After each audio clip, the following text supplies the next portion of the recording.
यं ब्रह्मा वरुणेन्द्र रुद्रमरुतः स्तुवन्ति दिव्यस्तवे वेदे साङ्गपदक्र उपनिषदे गायन्ति यं सामगा ध्यानावस्थिततद्गतेन मनसा पश्यन्ति यं योगिनो यस्यान्तं न विदुः सुरासुरगणा देवाय तस्मै नमः।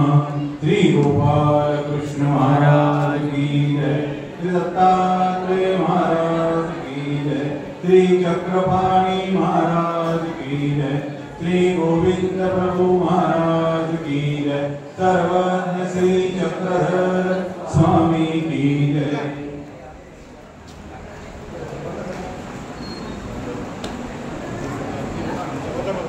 ब्रह्म विद्या शास्त्रांतर्गत सात दृष्टांत पाठवण्याचा सोहळा अत्यंत आनंदाने उत्साहाने रहाटगाव श्री गोविंद प्रभूजी मंदिर या ठिकाणी श्री गोविंद प्रभू सेवा मंडळ यांच्या वतीने यांच्या अथक प्रयत्नातून आपणा सर्वांना श्रवण करण्यास मिळत आहे। तेव्हा ज्या ज्या व्यक्तींचं ज्या ज्या परिवारांचं या कार्यक्रमाच्या संपन्नतेकरिता सहयोग आहे त्या सर्वांचं नामोल्लेख मी या ठिकाणी करणार आहे।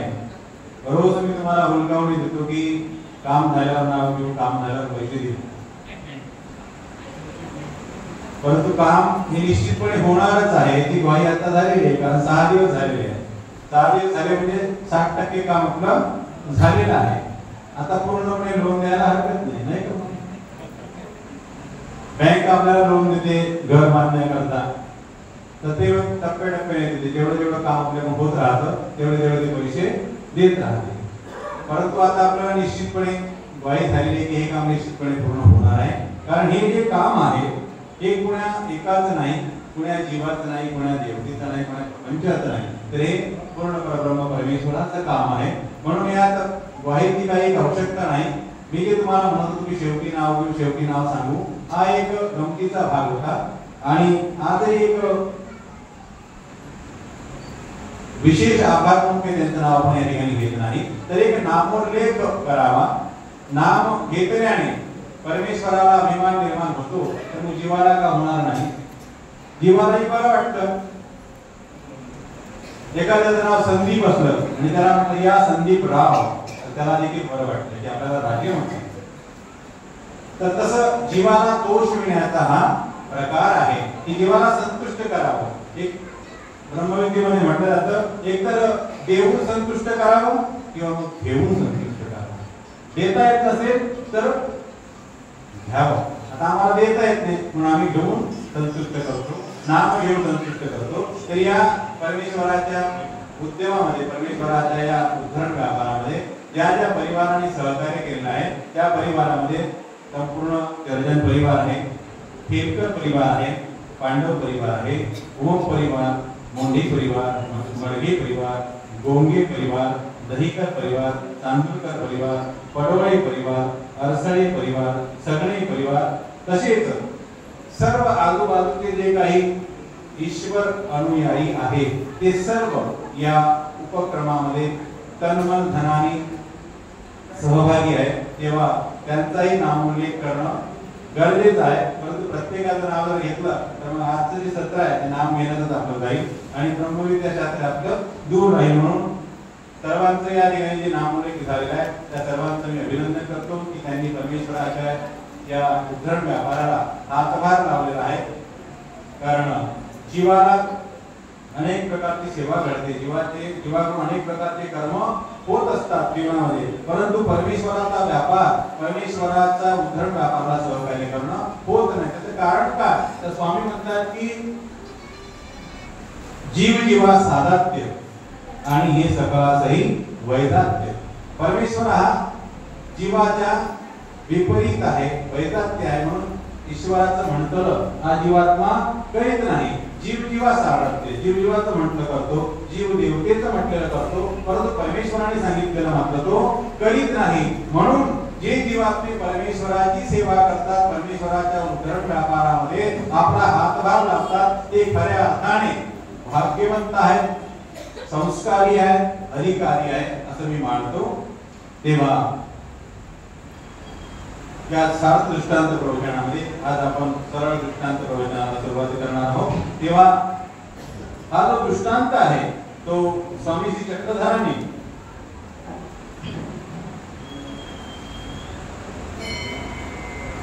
रामदेव दातोसाला निमित्त करून सर्व भक्तजनांना सांगितलेला आहे। आता काल एक दृष्टांत तुम्ही ग्रहण केला, त्या दृष्टांताचं नाव होतं दृष्टांत तुपा भाताचे घासाचा।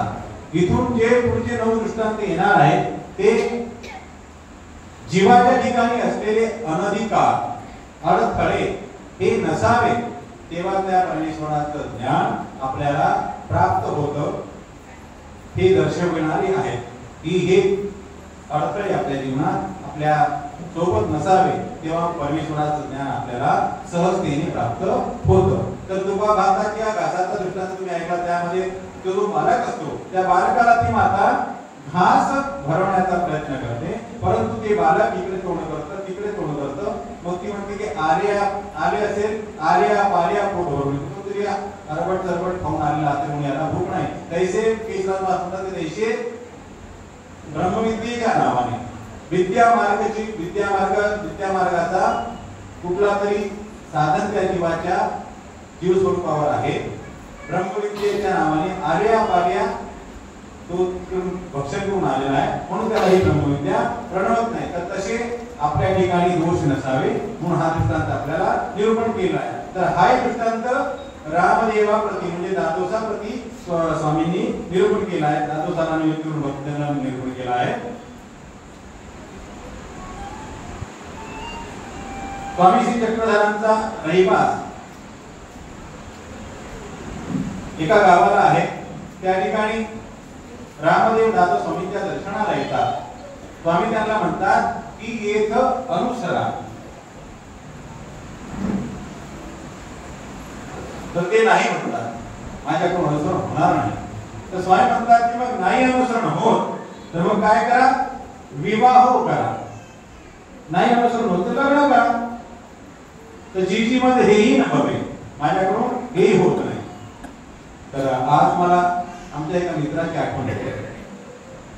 आम्ही आश्रमामध्ये असताना लहानपणापासून मोठे झालो, मग वयाच्या 16 वर्षी आम्ही संन्यास धर्म ग्रहण केला।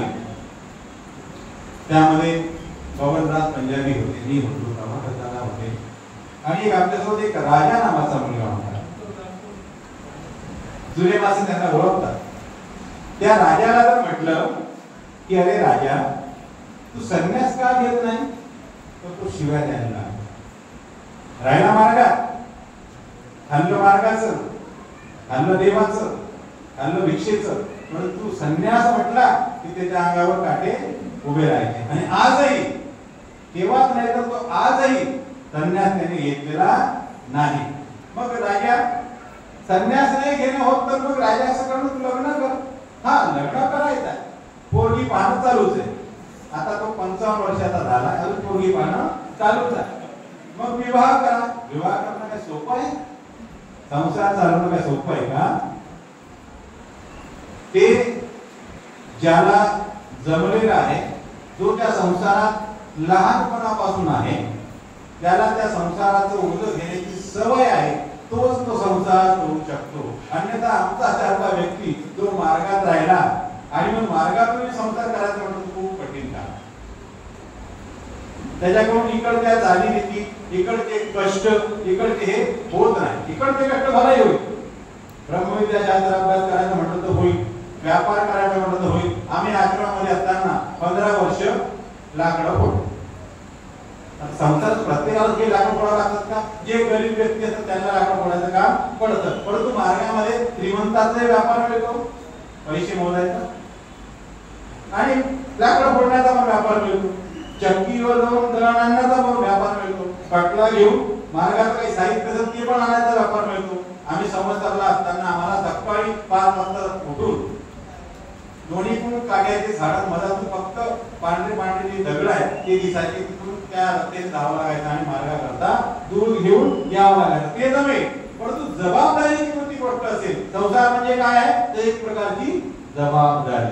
त्या जबाबदारीचं काम आमच्याकडून या जन्मात होणार, कारण ते संस्कार आमच्या जवळ नाही, ती वहिवाट आमच्याकडे नाही, म्हणून आम्ही ते करू शकत नाही. आणि मग बरेचसे लोक, बरेचसे मुलं मार्ग सोडून जातात आणि मग गेल्यानंतर काय होतं की ते तिकडे अपयशी ठरतात. संसारामध्ये जसं पाहिलं तसं त्यांचं प्रगती होत नाही, कारण मनाची जी अवस्था असते ती थोड्या गोष्टीमध्ये आपल्याला मिळालं पाहिजे, ते संसारामध्ये होत नाही, त्याची अत्यंत कष्ट करावे लागतात. आपला बाप दादाने जर कमवून ठेवलेला असेल तर मग वेगळी गोष्ट आहे, पण तिथेही ते समाधानी राहत नाही, कारण संस्कार इकडचे असतात, दैवराटीचे असतात, तर तिकडे मात्र त्याला समाधान मिळत नाही.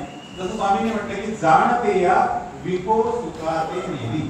जो जाणता पुरुष आहे, ज्याला ब्रह्मविद्येचं अंग आहे, ज्याने ब्रह्मविद्या प्राशेली आहे, किंवा एका शब्दात सांगायचं म्हटलं त्याला बोध झालेला आहे की हा जीवात्मा, मी जीवात्मा आहे, हा परमेश्वर आहे आणि मला मोक्षाकडे जायचं आहे, असा जर बोध झालेला असला तर त्या जीवात्म्याला त्या सांसारिक जीवनामध्ये किंवा विषय भोगामध्ये त्याला समाधान येत नाही. जाणते या विभो सुखाते नाही, तो दिवस रात्र जळतच राहतो. आता चुका हे जीवाकडूनच होत असतात, देवतेकडून होत नसतात किंवा परमेश्वराकडून होत नसतात, कारण देवता परमेश्वर विद्यावंत ते त्रिकाळदर्शी असतात, त्यांना गत भविष्य वर्तमान या तिन्ही काळाचं ज्ञान असतं. परंतु आपण जीवात्मे कशावर, तर अज्ञान, आणि अज्ञानाकडून चुका या होत असतात. परंतु तो चुकला म्हणून गेला असं काही घालायचं नाही. आपण पुढे आलो, तो मागे राहिला, एवढाच फरक पडतो. आज काळाच्या दृष्टीने आपण पुढे आलो, आज काळाच्या दृष्टीने आम्ही तुमच्यापेक्षा 2 पावलं पुढे आहोत, एवढाच काय तो फरक आहे. परंतु तुम्हालाही त्याच वाटेने यावं लागणार आहे. आम्ही पोचल्यानंतर 2 दिवसांनी, 4 दिवसांनी, 4 वर्षांनी, 5 वर्षांनी, 10 वर्षांनी किंवा या जन्मानंतर पुढील जन्मी कधी ना कधी तुम्ही त्या मार्गावर येणारच आहात. फक्त काय कशाचा फरक पडला, तर काळाचा.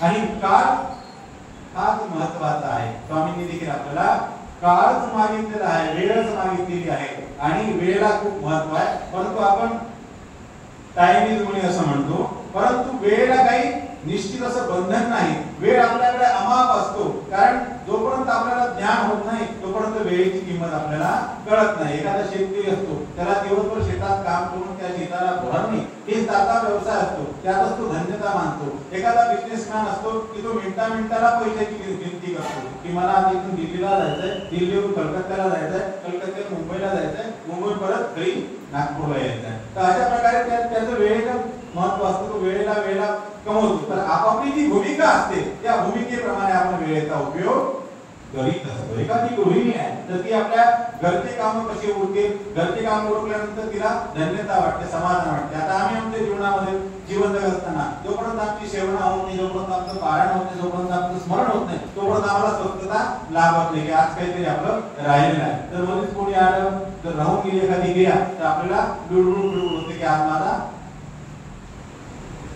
सोनियाचा दिहाडा वाया गेला, सोन्यासारखा दिवस हा व्यर्थ गेला.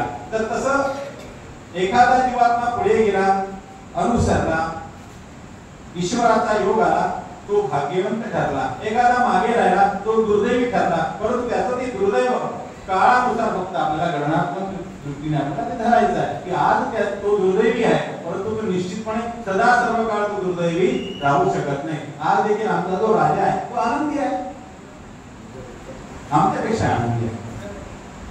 तो गांभीर्याला राहतो, त्याला आजही म्हटलं की अरे दीक्षा घ्या, दिलं तर तुला खर्च देतो, कपडे देतो, काय आपण टिपेर म्हणते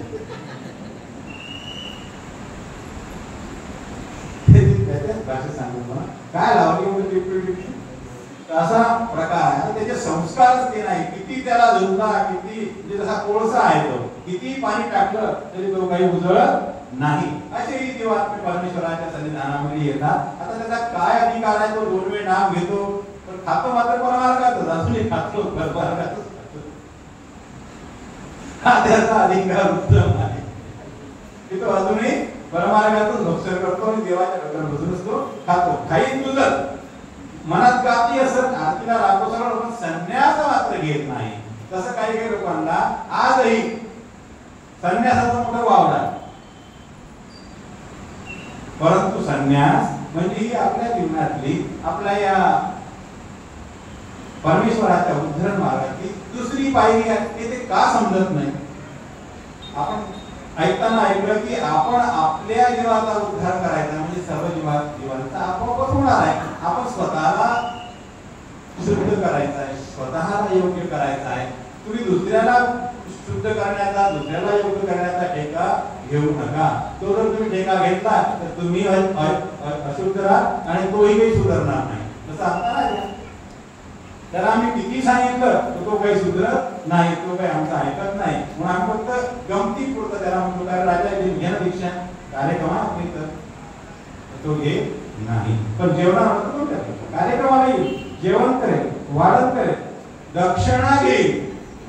घेण्याचं भाडं कमी पडलं तर बाबा तुम्हाला भाडं कमी देतो ते पण मागेल, पण दीक्षा मात्र घेणार नाही, संन्यास मात्र घेणार नाही. हे सांगायचं तात्पर्य असं आहे की अशा प्रकारचे अनेक प्रकारचे या परमार्गामध्ये जीवात्मे असतात. त्याचा आपण असंतोष काही बाळगायचा नाही. आपण एवढं म्हणायचं की तुझं घर हो बाबा. जसं आम्ही याचक आहोत, तुमच्या दारामध्ये आलो, आता आम्ही अपेक्षा घेऊन आलो तुम्ही आम्हाला 1000 रुपये देसाल, परत तुम्ही आम्हाला दिले 200 रुपये, तर आम्ही तुमच्यावर काही असंतुष्ट व्हावं नाही. तर जो दे उसका भला, जो ना दे उसका भी भला. कारण देणाऱ्याची काय अवस्था ही आपल्याला माहिती नसते. त्याच्या अवस्थेने त्यांनी दिलेला आहे. किंवा आटा कम फुकीर ज्याला अशी व्यवस्था असते की आपल्या घरी कणिक कमी असते, पती येणारे जास्त असतात. सगळ्यांना पुरलं पाहिजे म्हणून आपण थोडं थोडं देत राहतो. हे देखील चालतं. तर तसे हे रामदेव दादोस यांना स्वामी म्हणतात की अनुसरा अनुसरा अनुसरा, पण हे मात्र अनुसरत नाही. का अनुसरत नाही हे तुम्ही ऐकलेलं आहे की त्यांच्या ठिकाणी कोणता दोष आहे. ते का अनुसरित नाही हे तुम्हाला माहित आहे. स्वामींना माहित नसणार का? स्वामींना पण माहिती आहे, परंतु स्वामी मुद्दाम त्यांना म्हणतात की येतं अनुसरा. नाही अनुसरत मग लग्न करा.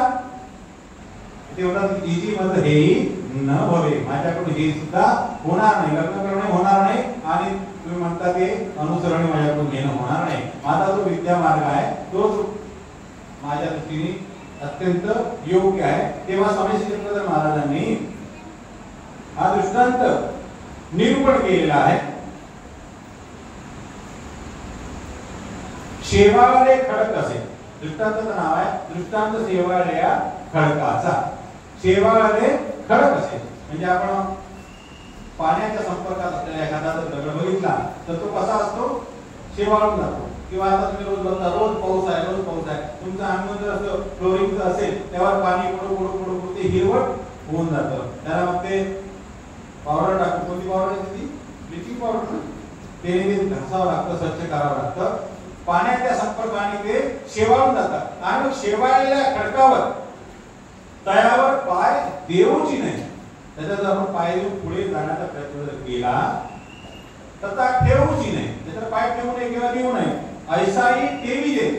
यदा कदा आपण नाही काही होणार नाही, आपण पाय देऊन पुढे आपण जाऊ, हा नाला किंवा जे काही गोळा ते क्रॉस करून पुढे जाऊ. तर ऐसाही ठेवी तर निसरवणी पाळी, त्याच्यावरचा पाय आपला घसरून आपण पडून जाऊ आणि पडल्यानंतर आपल्याला दुखापत होऊ शकते. गुडघे कोपरे झांजरती. ज्या अवयवावर आपण पडू, गुडघ्यावर पडलं तर गुडघे, कोपऱ्यावर पडलं तर कोपरे, हे काय होतात? झांजरतात. कारण आतल्या ज्या नसा असतात त्या दबतात माराने आणि ते जेणेकरून झांजरतात. तैसे याचा बात आपल्याला समजावून सांगतात की तैसे तामसाप्रती बोलोची नाही. एखादा तामस आहे, तामस पुरुष आहे, त्याला बोलोची नाही म्हणजे शास्त्र जे आहे, ब्रह्मविद्या शास्त्र जे आहे ते सांगूच नाही. तो जे म्हणतो ते आपण हो म्हणत आहे. आम्हाला असे बरेच प्रकारचे अनुभव आहेत, झोपडीपासून घेऊन तर 25व्या मजल्यापर्यंत. एखाद्याने ब्रह्मविद्या शास्त्र अभ्यासलं, मग तो आपला तर्क लावतो, आम्ही म्हणतो हो तुझं बरोबर आहे. तो आपला सांगायचा प्रयत्न करतो, म्हणतो तुझं बरोबर आहे. मी असं देवाने सांगितलं का? आमचं नाही, सांगितलेलं नाही देवाने. ती वेळ आम्ही त्याला टाळून देतो. मग तो जर तामस असेल, कारण त्याच्याशी आपण तर्क करीत बसतो तर काय होईल? तर तो दुःखादेची दे. एखादा शब्द बोलेल, तुमचा उपमर्द करेल, तुमचा अपमान करेल, म्हणून तामसाप्रती ब्रह्मविद्या सांगता येत नाही. ते नाही, परंतु तामस जो पुरुष आहे तो त्या ब्रह्मविद्येचं ग्रहण करीत नाही, ब्रह्मविद्या अर्जित करीत नाही, उलट तुम्हाला असं तो करेल, म्हणजे उलट उत्तर तुम्हाला तो देऊ शकतो. म्हणून स्वामी श्रीपद महाराजांनी तामस पुरुषांचा त्याग केला. जर ब्रह्मविद्या शास्त्र अभ्यासायचं असेल तर आपल्याला जो कमकमपणा आहे, तामसपणा आहे, तो आपल्याला कमी करावा लागेल. कारण जे जे कार्य आहे ते काय होतात, फक्त कमी होतात. स्वामी श्रीपदाने म्हटलं की ये तसे कार्य संन्यास आती पर कारण संन्यास नाही. आता आपला जो स्वभाव आहे, आपल्याला जर कोणी बोलले, एखादा अपशब्द बोलला तर आपल्याला राग येतो. आता आपण ब्रह्मविद्या शास्त्र अभ्यासू लागलो, ब्रह्मविद्या शास्त्राचा अभ्यास सुरू केलं, संत महात्म्यांच्या ठिकाणी गेलो, ब्रह्मविद्या शास्त्राचा अभ्यास केला, तर मग आपल्याला थोडं समजू लागलं की ह्या तामसपणा काही आपल्याला कामाचा नाही, हा अनिष्टाला कारण होणार आहे, पापाला कारण होणार आहे, नरकाला नेणार आहे. मग आपण हळूहळू सरावाने त्याच्यावर कंट्रोल करण्याचा प्रयत्न करतो. परंतु आपण असं म्हणू की नाही, मला कोणी 2-4 शिव्या जरी दिल्या तरी मला राग यायलाच नको, तर ते शक्य नाही. तुम्ही काय म्हणतात की हे तसे कार्यसन्यास आती, कार्याचा त्याग आपण करू शकतो, परंतु कारणाचा मात्र त्याग होत नाही. कारण तुम्हाला रागच येणार नाही असं कोणतं बटन आपल्याजवळ नाही की ज्ञानाचं बटन दाबलं, आता एक स्विच खाली गेलंय जे लाईन पण असं होत नाही. कारण प्रत्येक ब्रह्मवाणी प्रभूचे कृष्णाने सांगितलंय की तुम्हाला राग येईल, एखाद्याने तुम्हाला अपशब्द बोलले तर तुम्हाला राग येईल, तुम्हाला वाईट वाटेल, तुम्हाला कुणाला काय करू काय नाही असं होईल, परंतु ज्ञानाच्या शस्त्राने, त्या ज्ञान विचाराने तुम्ही त्या रागावर काय करता, कंट्रोल करता. हा त्या ज्ञानाचा फायदा आहे. तर असं हे ब्रह्मविद्या शास्त्र आपल्याला, आपण जर तामस असू तर त्याला आपण सात्विक बनवण्याचा प्रयत्न आपण करू शकतो. ब्रह्मविद्या शास्त्राच्या माध्यमातून, परमेश्वराने सांगितलेल्या सूत्राच्या माध्यमातून की कशा प्रकारे आपण रागाला नियंत्रित करू शकतो, की आपल्याला परमेश्वराने काय सांगितलेलं आहे. आपल्याला माहिती आहे की कारणाचा त्याग होत नाही, जो मूळ स्वभाव आहे आपला त्याचा आपला त्याग होत नाही, परंतु आपण कार्याचा त्याग करू शकतो. जे प्रतिक्रिया आहे त्या प्रतिक्रियेवर आपण बंधन घालू शकतो. तर अशा प्रकारे आपल्याला जो तामसपणा आहे तो तामसपणा ब्रह्मविद्या शास्त्राच्या माध्यमातून आपण कमी केला पाहिजे. तेव्हाच आपलं हे ब्रह्मविद्या शास्त्र आहे आपल्या हृदयामध्ये स्थिर होतं. अन्यथा मग बळबळ बळबळ उलट्या घागरीत पाणी टाकल्यासारखं किती जरी तुम्ही ऐकलं तरी तुम्हाला ते प्रणवत नाही. प्रणवणे म्हणजे काय, तर प्रणवणे म्हणजे आपल्या अंतःकरणामध्ये जे स्थिरावणे.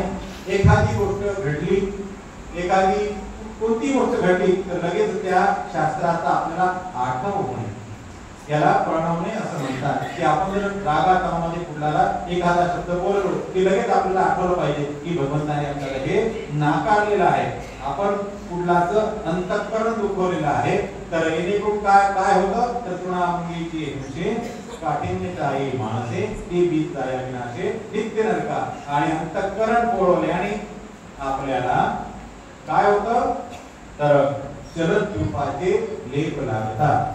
चरद्रूप म्हणजे जे चालणारे आहेत, जे फिरणारे आहेत, त्याची लेप आपल्याला लागतात. म्हणजे कुत्र्याची योळी, मांजराची योळी, दर्भाची योळी, जे चालणारे आहेत, जे फिरणारे आहेत, परंतु मनुष्य देहाच्या खाली आहेत, योळीमध्ये विहरण करतात, त्या लेपामध्ये आपल्याला जावं लागतं. जेवढ्या मोठ्या माणसाचं, मोठा म्हणजे कसा मोठा, तर पैशाने मोठा नव्हे, शरीराने मोठा नव्हे, तर त्याची पात्रता काय आहे, या पात्रतेने जो जेवढा मोठा असतो तेवढा तशा प्रकारचा लेप आपल्याला लागतो. किंवा कशा प्रकारे आपण त्याचं मन दुखविलं, त्याचं मन किती दुखलं यावर आपला लेपाचा संभव असतो.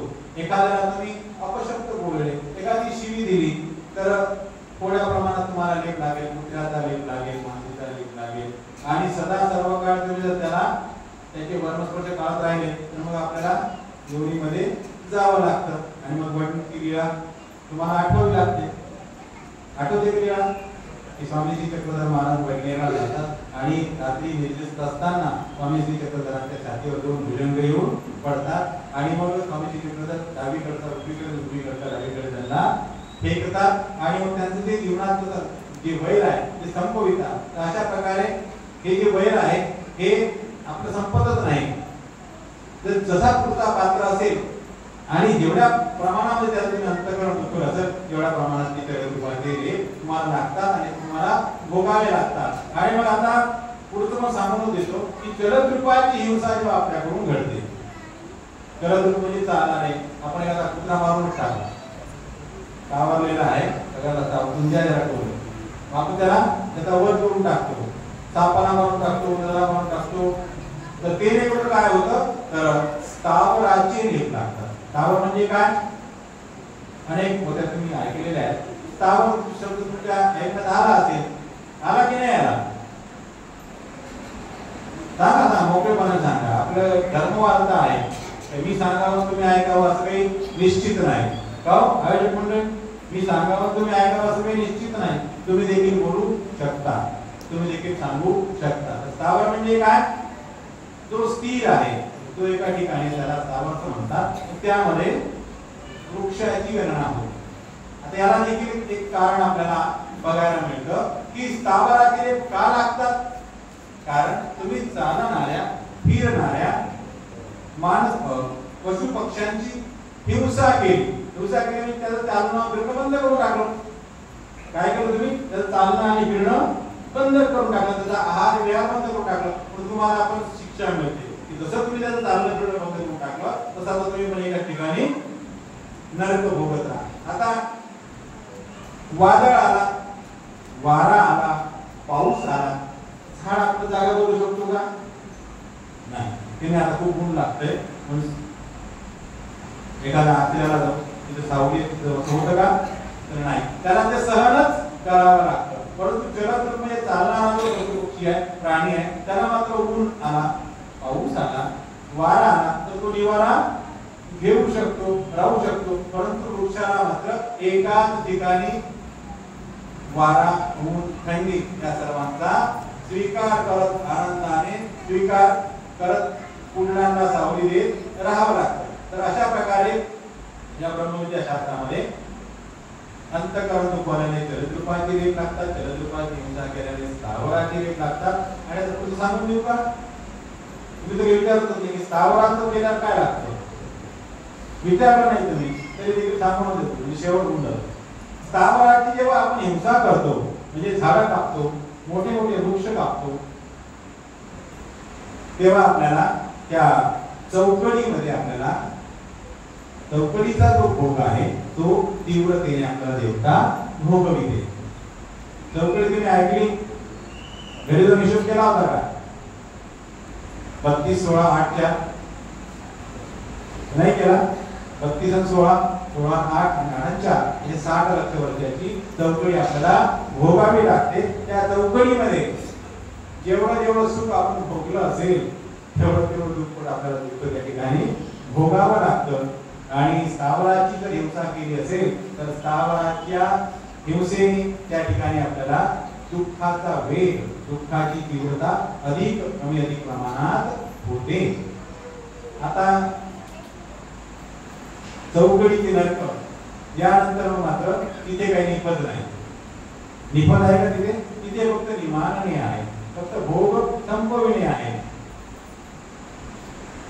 म्हणून चौकडीच्या नरकाची निष्पत्ती कलियुगामध्ये जन्म घेतल्यानंतर होते. परंतु त्याचा जो भोग आहे तो दुःखाचा भोग आहे की तुम्ही किती सुखामध्ये राहिले किती कष्टतेमध्ये राहिले यावर तो अवलंबून असतो. आणि स्थावराची हिंसा आपण जेवढी केली असेल तेवढ्या प्रमाणात आपल्याला ते चौकडीचे दुःख नरक हे भोगावे लागतात. तर या सर्वांपासून सुटण्याचा जर मार्ग असेल तर कोणता मार्ग तर परमेश्वराची कास धरणे तमगुणाचा त्याग करणे आणि तमगुणाचा त्याग करून कार्याचा जितका आपल्याला कंट्रोल करता येईल तो करणे आणि परमेश्वराची जवळीक साधणे आणि योग्यता जर वाढवून घ्यायची असेल तर परमेश्वराचं नामस्मरण करणे. पुढे संबंध हवा असेल तर कमीत कमी एक स्मरण लेखी लावणे. करणे आणि लेखी लावणे यामध्ये खूप फरक आहे. आपण मंदिरामध्ये येतो, मंदिरामध्ये बसतो, एखादा मनुष्य 1 तास बसतो, 2 तास बसतो, स्मरण करतो आणि मग स्मरण करीत असताना दुसरा मनुष्य त्याच्या जवळ येऊन बसतो. मग स्मरण करीत आपण इकडच्या तिकडच्या गोष्टी करतो. ते मात्र स्मरणामध्ये धरल्या जात नाही. एकनिष्ठतेने परमेश्वराकडे लक्ष ठेवून तुम्ही किती काळ परमेश्वराच्या लेखी लावला तो काळ धरला जातो. गाठी म्हणजे स्मरण नव्हे, गाठी म्हणजे स्मरण नव्हे. गाठी फक्त आपल्याला ही आपलं जे मन आहे ते इकडे तिकडे भटकतं, इकडे तिकडे जातं, त्याला एकत्रित करण्याचं साधन आहे. परमेश्वर तुमची गाठी मोजत नाही की तुम्ही किती गाठ्या केल्या. तुम्हाला 15 गाठ्या कमीत कमी कराव्या याचा आपल्याला ब्रह्मशास्त्रामध्ये किंवा पुस्तकामध्ये लिहिलेलं आढळतं. परंतु 15 गाठ्या कशा केल्या हे महत्वाचं आहे. 15 गाठ्या बोलता चालता संसारातल्या गोष्टी करताना इकडच्या तिकडच्या गप्पा हाताना जर केल्या तर 15 गाठ्या लेखी लागत नाही. म्हणून ज्याच्यात सामर्थ्य असेल, ज्याच्यात आपल्या मनाला स्थिर करण्याची ताकद असेल तो मात्र बिना गाठीचंही स्मरण करू शकतो. याने निश्चितपणे डोळे मिटून भगवंताला आठवावं. त्यामुळे तर म्हणतात की आचार्य पुरुषांना सांगतात की वस्त्र जे असतं, वस्त्र ते आपल्या तोंडावर टाकायचं असतं आणि मग डोळे बंद करून, नसत डोळे बंद करतायत, उघडझाप करतो कारण हे मन आहे. पुन्हा पुन्हा डोळे उघडतं तर मन पुन्हा पुन्हा आपल्याला डोळे उघडण्यास भाग पडतं. म्हणून ते वस्त्र जर असेल तर मग आता पुन्हा आपल्याला स्पष्ट असं काही दिसत नाही, पण पुन्हा आपण डोळे झाकून घेण्याचा प्रयत्न करू शकतो. म्हणून ते वस्त्र जर आपल्या डोळ्यासमोर असेल तर अधिक उत्तम प्रकारे परमेश्वराला आपण आठवू शकतो. आठवू साथ याची काही ग्वाही तुम्हाला देत नाही, आठवू शकतो. म्हणून वस्त्र आपल्या जर हळूवेल आपल्या तोंडावर असेल तर मग मात्र आपण त्या परमेश्वराला निश्चितपणे चांगल्या प्रकारे आठवू शकतो. आणि तो जर वेळ सकाळची असेल 3 ते 6 ची असेल तर मग मात्र आपल्या मनाचे जे किलबिश आहेत, मनाचे जे विकार आहेत ते लांब दूरवर कुठेतरी फिरायला गेलेले असतात. म्हणून त्यावेळेला आपले मन हे स्वच्छ असतं. अशी बाई स्वामी चक्रधरांनी आपल्याला दिली आहे. ही बाई जो सारस्वत का देवता हृदयाशी आहे. आपण प्रयोग करून बघायला काही हरकत नाही की खरंच सारस्वत का आहे का, खरंच देवता आपल्या हृदयात येते का, हा प्रयत्न आपण करून बघायला काही हरकत नाही. की भगवंताने आपल्याला जे सांगितलं ते कितपत खरं आहे आणि मी कितपत खरं आहे याची जाणीव जर करून घ्यायची असेल तर पश्चात काळ जर आपण स्मरण केलं तर आपलं मन हे किती आपल्या वशमध्ये राहतं याची परीक्षा आपल्याला घेता येते. तर गुणसंबंधाला एक प्रभात स्मरण देखील आपण गरजेचं आहे. एक प्रभात म्हणजे किती तास? 3 तास. 3 तास स्मरण परमेश्वराच्या लेखी लागलं पाहिजे. म्हणजे सकाळची जी वेळ आहे 3 ते 6 हे 3 तास एक प्रभात होता आणि त्या वेळेला तुझ्यावर कोणीही येऊन बसत नाही. कोणी येईल का? 3 ते 6 जर तुम्ही मंदिरात येऊन बसले तर कोणी तुमच्याशी गप्पा करायला येणार नाही. आणि जरी आला यदा कदा तर त्याची वृत्ती जी आहे, जी प्रवृत्ती जी आहे तुमच्याशी गप्पा मारण्याची नसणारच. कारण तोही अदृष्टार्थीच असणार की तो मंदिरामध्ये आला, भगवंताच्या दरबारात आला की आपलं हे जे मन आहे सर्वकडे भटकत आहे त्याला एकत्रित करण्याकरता तो मंदिरात आला तर तोही तुमच्या सारखाच असणार. तो तुमच्याशी गप्पा मारणार नाही. परंतु संध्याकाळची वेळ आहे, लोक संध्याकाळी फिरायला जातात, इव्हिनिंग वॉक करायला जातात. अशा वेळेला मात्र निश्चितपणे आपण गप्पा गोष्टी करू शकतो. त्याची संभावना अधिक आहे. निश्चितपणे तुम्ही करता असं मी म्हणणार नाही, परंतु त्याची संभावना अधिक आहे. म्हणून तुम्हाला सांगतो की संध्याकाळच्या वेळेला तुम्ही मंदिरात आले तर मग मात्र तुमच्यात निश्चितपणे गप्पा होऊ शकतात, आठवणीचा उजाळा होऊ शकतो. अनेक प्रकारच्या गप्पा या संसारामध्ये आहेत, त्याचा उजळणी तुम्ही करू शकता. परंतु पश्चात काळाने मात्र तुम्हाला ते आठवणार नाही. म्हणून गुणसंबंध जर हवा असेल तर मग मात्र निश्चितपणे त्या परमेश्वराला आठवलं पाहिजे. आपल्या जीवनातले, आपल्या रोजच्या जीवनातले 24 तासापैकी 3 तास भगवंताच्या लेखी लावणं गरजेचं आहे. आणि हे जे रामदेव दादोस आहेत हे मात्र अनुसरायला तयार नाहीत आणि विवाह करायला तयार नाहीत. आता आपण सर्वांनी विवाह केलेला आहे, आम्ही मात्र विवाह केलेला नाही. म्हणून दोन्ही पक्ष आहेत, आपण रामदेवाच्या वेगळे आहोत हे निश्चितपणे आपण आपल्याला म्हणू शकतो. बरोबर आहे ना? तुम्ही सर्व विवाहित आहात, आम्ही परमेश्वरासाठी अविवाहित राहिलेलो, तेव्हा आपण निश्चितपणे रामदेव दादोसाच्या पांतीचे नाही. आलं का लक्षात काय म्हणायचं मला, की आपण रामदेव दादोसांच्या पांतीचे नाही, देवी देवतांची भक्ती करणारे आपण पुरुष नाही, जीवात्मे नाही, तर आपण केवळ आणि केवळ आपला जीवात्मा हा केवळ आहे आणि परमेश्वर हा देखील केवळ आहे. म्हणून त्या परमेश्वराची भक्ती करणारे आपण सर्व जीवात्मे आहोत. म्हणून आपण धन्यवादास पात्र आहोत.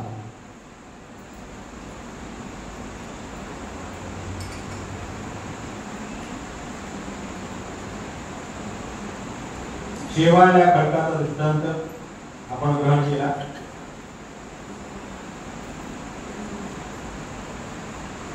मागच्या वर्षीचा दृष्टांत घेऊ. दृष्टांत आहे वेवाचा. काही आठवलं का आपल्याला? वेव म्हणजे वस्त्र तयार करण्याचं यंत्र असतं. त्याच्यात पूर्वीचे लोक वस्त्र तयार करायचे. मी स्वतः बघितलेलं आहे ते. जेव्हा आम्ही नागपूर भागात जायचो, इतवारी भागात जायचो, त्यावेळेला लाकडाचे ते यंत्र असायचे. त्यामध्ये असंख्य रंगाचे धागे असायचे आणि त्याला ते लाकूड असायचं. ते लाकूड मागं पुढं करून ते धाग्याची गुंतवणूक त्यामध्ये करायची आणि त्यातून ते वस्त्र निर्माण करायचे. तर असा जो वस्त्र विणणारा साडी आहे, त्याला साडी असं म्हणतात. तो साडी त्याला त्या यंत्राकरता एका सरळ लाकडाची गरज आहे. सरळ असलेला लाकूड त्याला हवा आहे, म्हणून तो बाजारामध्ये गेलेला आहे. दृष्टांतामध्ये शब्द असे आले की हाट वेळ नव्हे, म्हणजे अजून बाजाराची वेळ व्हायची आहे. ज्याप्रमाणे आपण बाजारात जातो, शहरात जातो, तर 11 वाजल्याशिवाय मार्केट उघडत नाही, तसं हाट वेळ नव्हे, म्हणजे अजून बाजाराची वेळ व्हायची आहे. म्हणून तो काय करतो, एका झाडाखाली जातो आणि निवांतपणे बसतो. झाडाच्या उंचीकडे त्याचं लक्ष आहे. झाडाखाली तो झोपलेला आहे. डोळे त्याचे सरळ झाडाला बघतायत आणि मग त्या झाडाला एक सरळ फांदी त्याला दिसते. त्या फांदीला बघून त्याच्या मनामध्ये काय कल्पना येते की हे जे लाकूड आहे, हे जर लाकूड मला मिळाले तर माझं काम होऊन जाईल, मला माझ्या यंत्राला हे लावण्याकरता उपयोगी पडेल असं म्हणतात. म्हणजे फक्त मनामध्ये उल्लेख करतात. म्हणतात म्हणजे शब्द बोलला नाही, ते कोणीच नाही, तो एकटाच आहे. फक्त म्हणतात म्हणजे मनामध्ये उल्लेख करतात. काय होतं की ती सरळ डाळ फांदी असे त्याच्यासमोर येऊन पडते. तो अत्यंत प्रसन्न होतो की मी मनामध्ये कल्पना केली आणि लगेच ही सरळ डाळ माझ्या समोर येऊन पडली. मग काय करतो तो की ते डाळ उचलतो, सरळ डाळ घेतो आपल्या खांद्यावर आणि निघायला लागतो. तेवढ्यात त्या वृक्षातून त्याला आवाज येतो. तो म्हणतो की आगा मी कल्पवृक्ष. मी कोण आहे तर मी कल्पवृक्ष आहे. म्हणजे तुम्ही जे कल्पना करता ते मी तुला देऊ शकतो. माझं नाव काय आहे? कल्पवृक्ष. आगामी कल्पवृक्ष प्रसन्न झाला. माग मी तुला प्रसन्न झालेला आहे, तू मला अजून काही माग. त्याने काय मागावं? काय मागावं? कारण त्याला मागण्याची जाण नाही, अज्ञान आहे. तो कल्पवृक्षाला काय मागावं किंवा काय मागितल्यानंतर तो काय देऊ शकतो याची कल्पना त्याला नाही. याची गरज काय आहे तर त्याला सरळ डाळ, सरळ असलेली फांदी, सरळ असलेले लाकूड त्याला हवं आहे. म्हणून तो काय म्हणतो, मोडीये तोडीये आणि वेवची दे. जर यदा कदा हे लाकूड जर मोडलं तर मग अजून एखादं लाकूड शिल्लक असावं, रिझर्व असावं, सारखं म्हणून अजून एखादं दे. मग अजून फांदी त्याच्या समोर येऊन पडते आणि तो घेऊन जाऊ लागतो. तैसे इस्लामात आपल्याला समोर सांगतात की तैसे परमेश्वर प्रसन्न झाले. आता या ठिकाणी आपण नुसती परमेश्वराची भक्ती करीत आहोत, परमेश्वर प्रसन्न करीत आहोत. परंतु परमेश्वर प्रसन्न झाल्यावर आपल्याला देतो काय हे आपल्याला ऐकण्याला मिळालं नाही. मागच्या वर्षी मिळालं पण या वर्षी मिळालं नाही. तर आपण भगवंताला यावर प्रसन्न केलाय, सर्वांनी प्रसन्न केलं असेल. आपण मागच्या वेळेला विषय केला की आपण परमेश्वराला प्रिय असण्यापेक्षा परमेश्वर आपल्याला प्रिय जर असेल तर ते अधिक उत्तम. आणि परमेश्वर आपल्याला इतका प्रिय असावा व्हावा की त्या परमेश्वराने आपला आठव करावा आणि मग त्या आठवणीतून आपल्याला वेद संचार व्हावा, परमेश्वराची आवडी निर्माण व्हावी हा सिद्धांत तुम्ही आपल्या अंतःकरणामध्ये कोरून ठेवलेला आहे. आता या ठिकाणी परमेश्वर प्रसन्न झालेला आहे. काय झालेला आहे की परमेश्वर प्रसन्न झाला. परमेश्वर तो माग. जीवात्मा काय मागतो? जीवात्मा काय मागतो की जी जी मज सुने हाती तक्रभात. म्हणजे एक मनुष्य ज्याला भगवंत म्हणतात, परमेश्वर म्हणतात की अरे बाबा मी प्रसन्न झालो, माग आम्ही तुझ्या सेवेने प्रसन्न झालो. कणाशीचा हा ब्राह्मण आहे, त्याला स्वामी श्रीकृष्ण म्हणतात की आम्ही तुझ्या सेवेने प्रसन्न झालो आहे, तू काही माग. तर तो म्हणतो की जी जी मज सुने हाती तक्रभात सुवावा. एका वाक्यामध्ये त्यांनी सर्व काही मागून घेतलेलं आहे. जी जी मज सुने हाती, सून आली म्हणजे मुलगा आला, तक्र म्हणजे ताक आलं, आणि ताक आलं म्हणजे दूध दुग्ध आलं, गाई म्हशी आल्या, संपन्नता आली. एका वाक्यामध्ये त्याने स्वामींना हे मागितलेलं आहे. स्वामी म्हणतात की हे कर्मवशीची होईल. अरे तुला तुझ्या कर्माने मिळणारच आहे, तू अजून काही माग.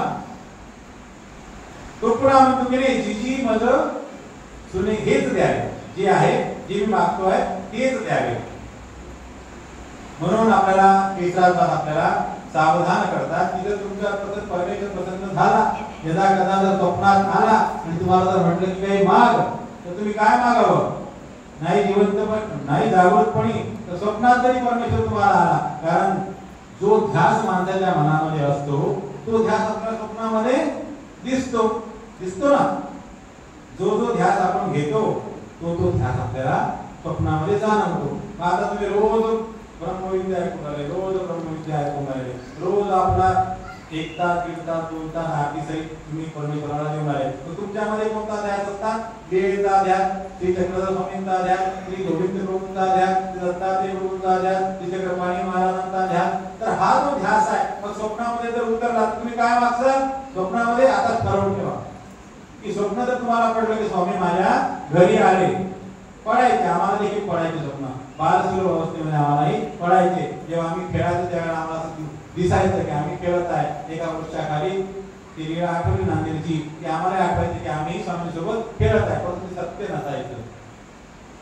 ते सत्य नसायचं, परंतु सुख दुःख भोगले ते काही घटिके इतर साथ की तेवढ्या पुरता का होईना तुम्हाला परमेश्वर भेटण्याचा आनंद प्राप्त होणार आहे. म्हणून ध्यास आता आपण घेतलेला आहे की आपल्याला परमेश्वराने दर्शन द्यावं, स्वामी श्रीचक्रधरांनी आपल्याला दर्शन द्यावं. जे जे अधिकारी किंवा संस्कारी किंवा ते आपल्या मनामध्ये नित्य ध्यास करतात की आज तुम्ही रंगलेले आहात ईश्वराच्या ब्रह्मविद्या शास्त्रामध्ये, तेव्हा तुम्हाला निश्चितपणे ध्यास आहे. तर मग हा ध्यास सोबत ठेवावा की मला जर स्वप्न पडेल आणि स्वप्नामध्ये जर स्वामी भेटले, दत्तात्रय महाराज भेटले, श्रीकृष्ण महाराज, ज्या जन्माला ज्या अवताराचा ध्यास असेल तर तिथे स्वप्नात तिकडे ठरवून ठेवा की काय मागायचं आहे. तैसे परमेश्वर प्रसन्न झालिया जीवे परमेश्वराचे प्रेम मागावे. की केसरात आपल्याला निर्देश देतात की परमेश्वर जर प्रसन्न झाला तर काय मागायचं आहे? परमेश्वराचं प्रेम मागायचं आहे. ज्ञान मागू नका, लय मेहनत करा. आणि पुढील जी वाटचाल आहे ती खूप खडतर आहे. मोक्ष होईल की नाही याची गॅरंटी नाही, पडण्याची भीती खूप आहे. पण प्रेमात मात्र तसं नाही. प्रेम जर झालं तर मग निश्चितपणे मोक्षाचं आरक्षण झालं. फक्त वेटिंग मध्ये आहात, ज्यावेळेला प्रवास सुरू होईल त्यावेळेला निश्चितपणे ती गाडी जी आहे आरक्षणाची आपली प्रेमाची, ती अत्यंतिक संस्कृतीची झाल्यानंतर थांबणार. म्हणून परमेश्वराला काय मागायचं आहे? तर परमेश्वराचं प्रेम मागायचं आहे. आणि परमेश्वराचं प्रेम हे काही सहज मिळत नाही, ते दुर्लभ आहे. परंतु परमेश्वर ज्याला प्रसन्न होतो त्याला मात्र ते सुलभ आहे. स्वामी औसाला देखील म्हणतात की औसीचा जो भाव आहे किती मोठा आहे, तर प्रेमावारी असेल की औसाला प्रेम द्यावं, तिथपर्यंत तिचा हा भाव वाढलेला आहे, तिथपर्यंत तिचा एक निष्ठता वाढलेली आहे. तेव्हा सर्व काही आपल्या मनावर आहे, आपल्या भावनेवर आहे. आपल्याला कोणाची गरज पडत नाही. फक्त ऐकताना निमित्ताची गरज पडते. एकदा मात्र निमित्ताने आपल्याला ज्ञान सांगितलं की मग म्हणतात की अग्नीचा संबंध तोपर्यंत करावा जैसे पहिला गेल्या मात्र श्लेष्मा न प्रतिती, तैसे पुरुषी ज्ञानाची जवळ तोपर्यंत करावी की कवडीची संधी हो न पडे. कोणता संधी आपल्या मनामध्ये जोपर्यंत राहते तोपर्यंत आपण ज्ञानाची जवळ करावी, अन्यथा जन्मभर आपल्याला ज्ञानाची जवळ राहण्याची गरज नाही. आणि ज्ञानी पण आता म्हणतात की बाबा रे तुमचं ज्ञान झालेलं आहे, तुम्ही आता देवाला शोधायला निघा जा. म्हणजेच किती स्वातंत्र्य आपल्याला परमेश्वराने दिलेली आहे. अधिकरणाने परमेश्वराच्या आज्ञेने आपल्याला स्वातंत्र्य दिलेली आहे की जा आता तुम्ही देवाला शोधा, तुम्हाला सगळं ज्ञान झालं आहे. आणि आजकाल तर सुविधा आहे, जर काही अडचण पडली तर बाबा या गावामध्ये या गल्लीमध्ये एका माणसाचं देहावसान झालेलं आहे, तो मृत्यू पावलेला आहे, तर तिथे आम्हाला विचारला जाता येईल का अशी विचारण्याची सोय पण आहे. आम्ही स्वतः बघितलं की बाबांना विचारतात की बाबा या गल्लीमध्ये विचारायला जाऊ की नाही जाऊ, तर बाबा तिथं तुम्हाला तिथं मार्गदर्शन करतात. म्हणजे आजच्या विज्ञान युगामध्ये आपण त्या विज्ञानाचा धर्माकरता पण उपयोग करून घेऊ शकतो. आणि स्वामींनी पण आपल्याला सांगितलंय की साता पाचाडीचा आपली डावी जे आपले जे आपण जे करतो आहे, आपण जे आचरतो आहे त्याची आपल्याला पावती कोणाकडून घ्यावी लागते, आपल्या गुरुकडून घ्यावी लागते. आपल्याला आपल्या अधिकाऱ्याकडून आपल्याला ती पोच पावती घ्यावी लागते. 7-5 झाल्यानंतर आपल्याला गुरुच्या भेटीला जावं लागतं आणि त्यांना दाखवून द्यावं लागतं की मी आता असं असं करतो आहे, असं असं आचरतो आहे. तेव्हा गुरुनी प्रसन्न म्हटलं की हो बाबा रे तू जे करतोय ते सर्व उत्तम आहे, ठीक आहे. तेव्हा मात्र संतोष म्हणून आपण पुढल्या उपक्रमाला आपल्याला निघावं लागतं. अशा प्रकारची ही साधना, अशा प्रकारची व्यवस्था आपल्या स्वामी चक्रधरांनी आपल्या प्रत्येक माणसाला करून दिलेली आहे की कुणाची गरज तुम्हाला शिल्लक ठेवली नाही. जेवणाची तुमची व्यवस्था स्वामी चक्रधरांनी करून ठेवलेली आहे. 1 दिन मिळे 2 दिन मिळे 3 दिन मिळू नाही. आम्ही स्वतः आपल्याला ग्वाही दिली आहे की 3ऱ्या दिवशी निश्चितपणे तुम्हाला मिळेल. किती दुष्काळ पडला, कितीही या भूतलावर अन्नाचं दुर्भिक्ष झालं तरी तुम्हाला 3ऱ्या दिवशी मात्र निश्चितपणे भिक्षा ही मिळणारच आहे. आणि न मिळाली जर नाही मिळाले तर आम्ही तुम्हाला घेऊन जाऊ. आमचा जो आनंद आहे त्या आनंदाला आम्ही तुम्हाला घेऊन जाऊ. इतकी स्वातंत्र्य या जीवाला दिलेली आहे. परंतु हा जीवात्मा त्या परमेश्वराचं म्हणतं करत नाही. किंबहुना त्या ब्रह्मविद्या शास्त्रामध्ये सांगितल्याप्रमाणे त्याचा अनुभव घेण्यास हा धजावत नाही. ऐकतो, गोडीने ऐकतो. कोणी ऐकतं सोडून देतो, कोणी ऐकतात हृदयात ठेवतात, कोणी ऐकतात बोलून देतात, आवडीने ऐकतात, प्रेमाने ऐकतात. परंतु चौथा जो प्रकार आहे की त्यावर चालण्याचा जो प्रयत्न करणे, त्याचा अनुभव घेणे, हे खरं आहे की खोटं आहे याची काही शहानिशा आपण करीत नाही. तुम्ही असा किंवा मी असा त्याची शहानिशा मात्र आपण करीत नाही.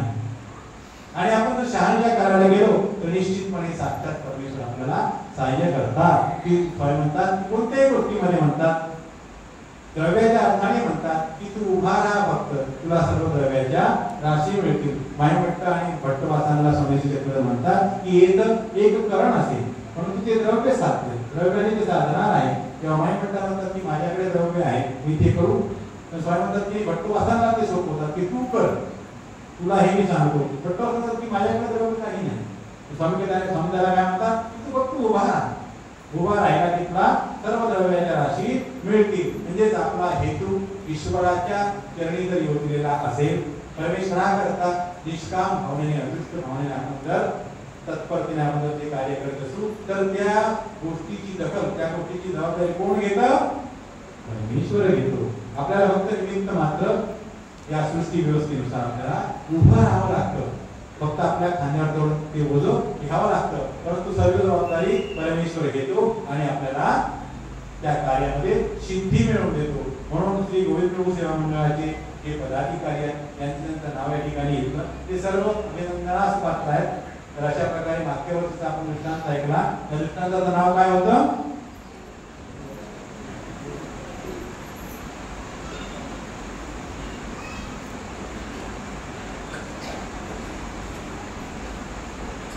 दृष्टांत वेगाचा. खूप सुंदर दृष्टांत होता की ज्यामध्ये कल्पवृक्ष सांगून भगवंतानी परमेश्वराचा आपण काय म्हणायला पाहिजे याचं आलेख आपल्यासमोर सादर केला. पुढील दृष्टांत आपण आता यामधून घेणार आहोत. दृष्टांताचं नाव आहे पावनिया अंकुल गुंडे यांना.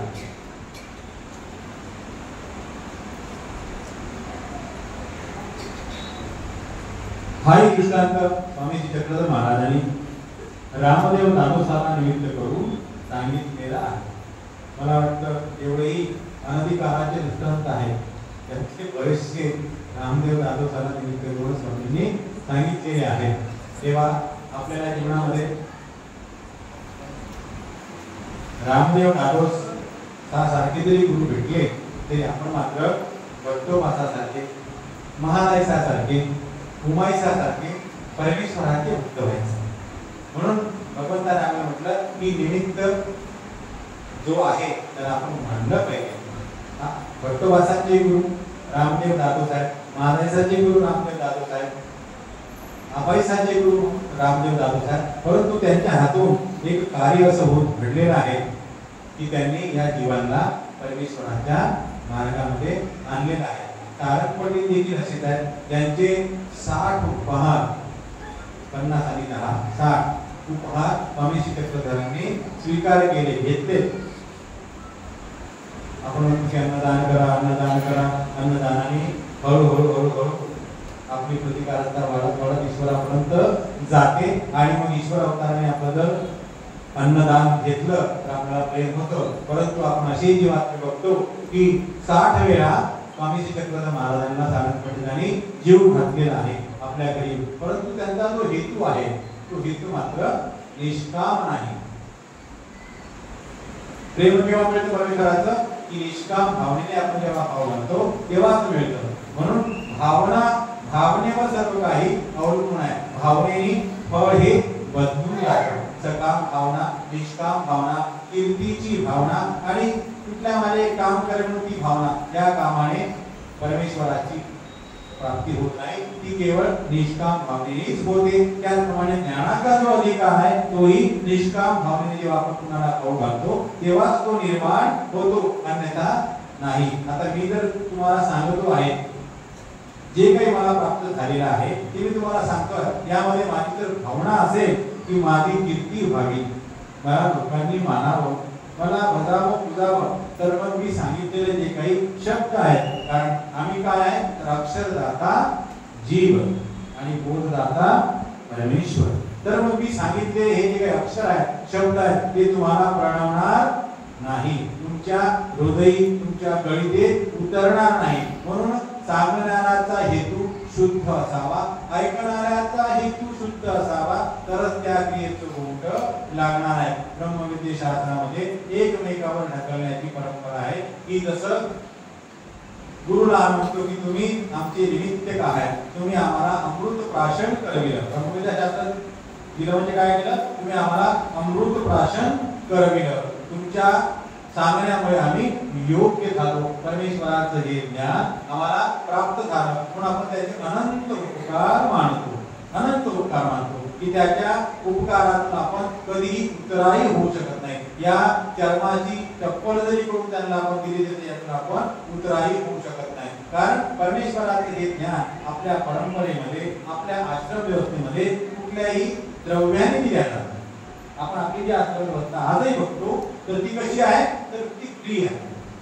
फ्री कशामुळे आहे तर परमेश्वराचं हे ज्ञान आमचं नाही, ते कोणाचं आहे परमेश्वराचा आहे. आणि परमेश्वराचा हेतू आहे की जो योग्य जीव आहे, जो अधिकारी जीव आहे, त्याला सांगात देणे, अर्थवंतावरती श्वास सांगणे हाही प्रेमाचा उपाय आहे.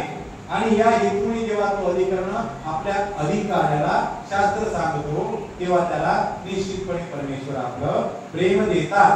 आणि हा जो उत्तम हेतू आहे, या उत्तम हेतूमुळे जे द्रव्यार्जनाची जी भावना आहे ती अत्यंत गौण ठरते. द्रव्य घेऊन करणार काय, आपण आता वाघोली सारखे आश्रम बघतो, चांदोबणी सारखे आश्रम बघतो, साताऱ्यासारखे आश्रम बघतो, संवत्सर सारखे आश्रम बघतो. तुम्ही कुठल्याही आश्रमात जर गेले तर तुम्हाला तिथे द्रव्य खर्च करून हॉस्टेल सारखं पैसे खर्च करण्याची गरज पडत नाही. किंवा तुमच्या सारख्या लोकांची जेव्हा तिथे कोणती पाणी होते तिथे 2 पैसे दक्षिणाच मिळते. म्हणजे तुम्ही ब्रह्मविद्या शास्त्र अध्ययनाला प्रवर्तले की तुमची पूजा सुरुवातीपासून तेव्हापासूनच स्वामींनी आपल्याला ही व्यवस्था करून दिली की दया वृक्षाची साल गोड दयाचे फळ कैसे असे जाणार। आता लिंबाची साल कडू आहे त्याचं फळ कडूच निघणार आहे। आपण त्यातल्या निंबोळ्या खाल्ल्या त्या गोड लागतात, पण बी जर खाल्ली तर कडू असते ना। परंतु परमेश्वराचं जे आहे दया वृक्षाची साल गोड, ज्या वृक्षाची सालच गोड आहे तर तिचं फळ किती गोड असणार आहे, किती मधुर असणार।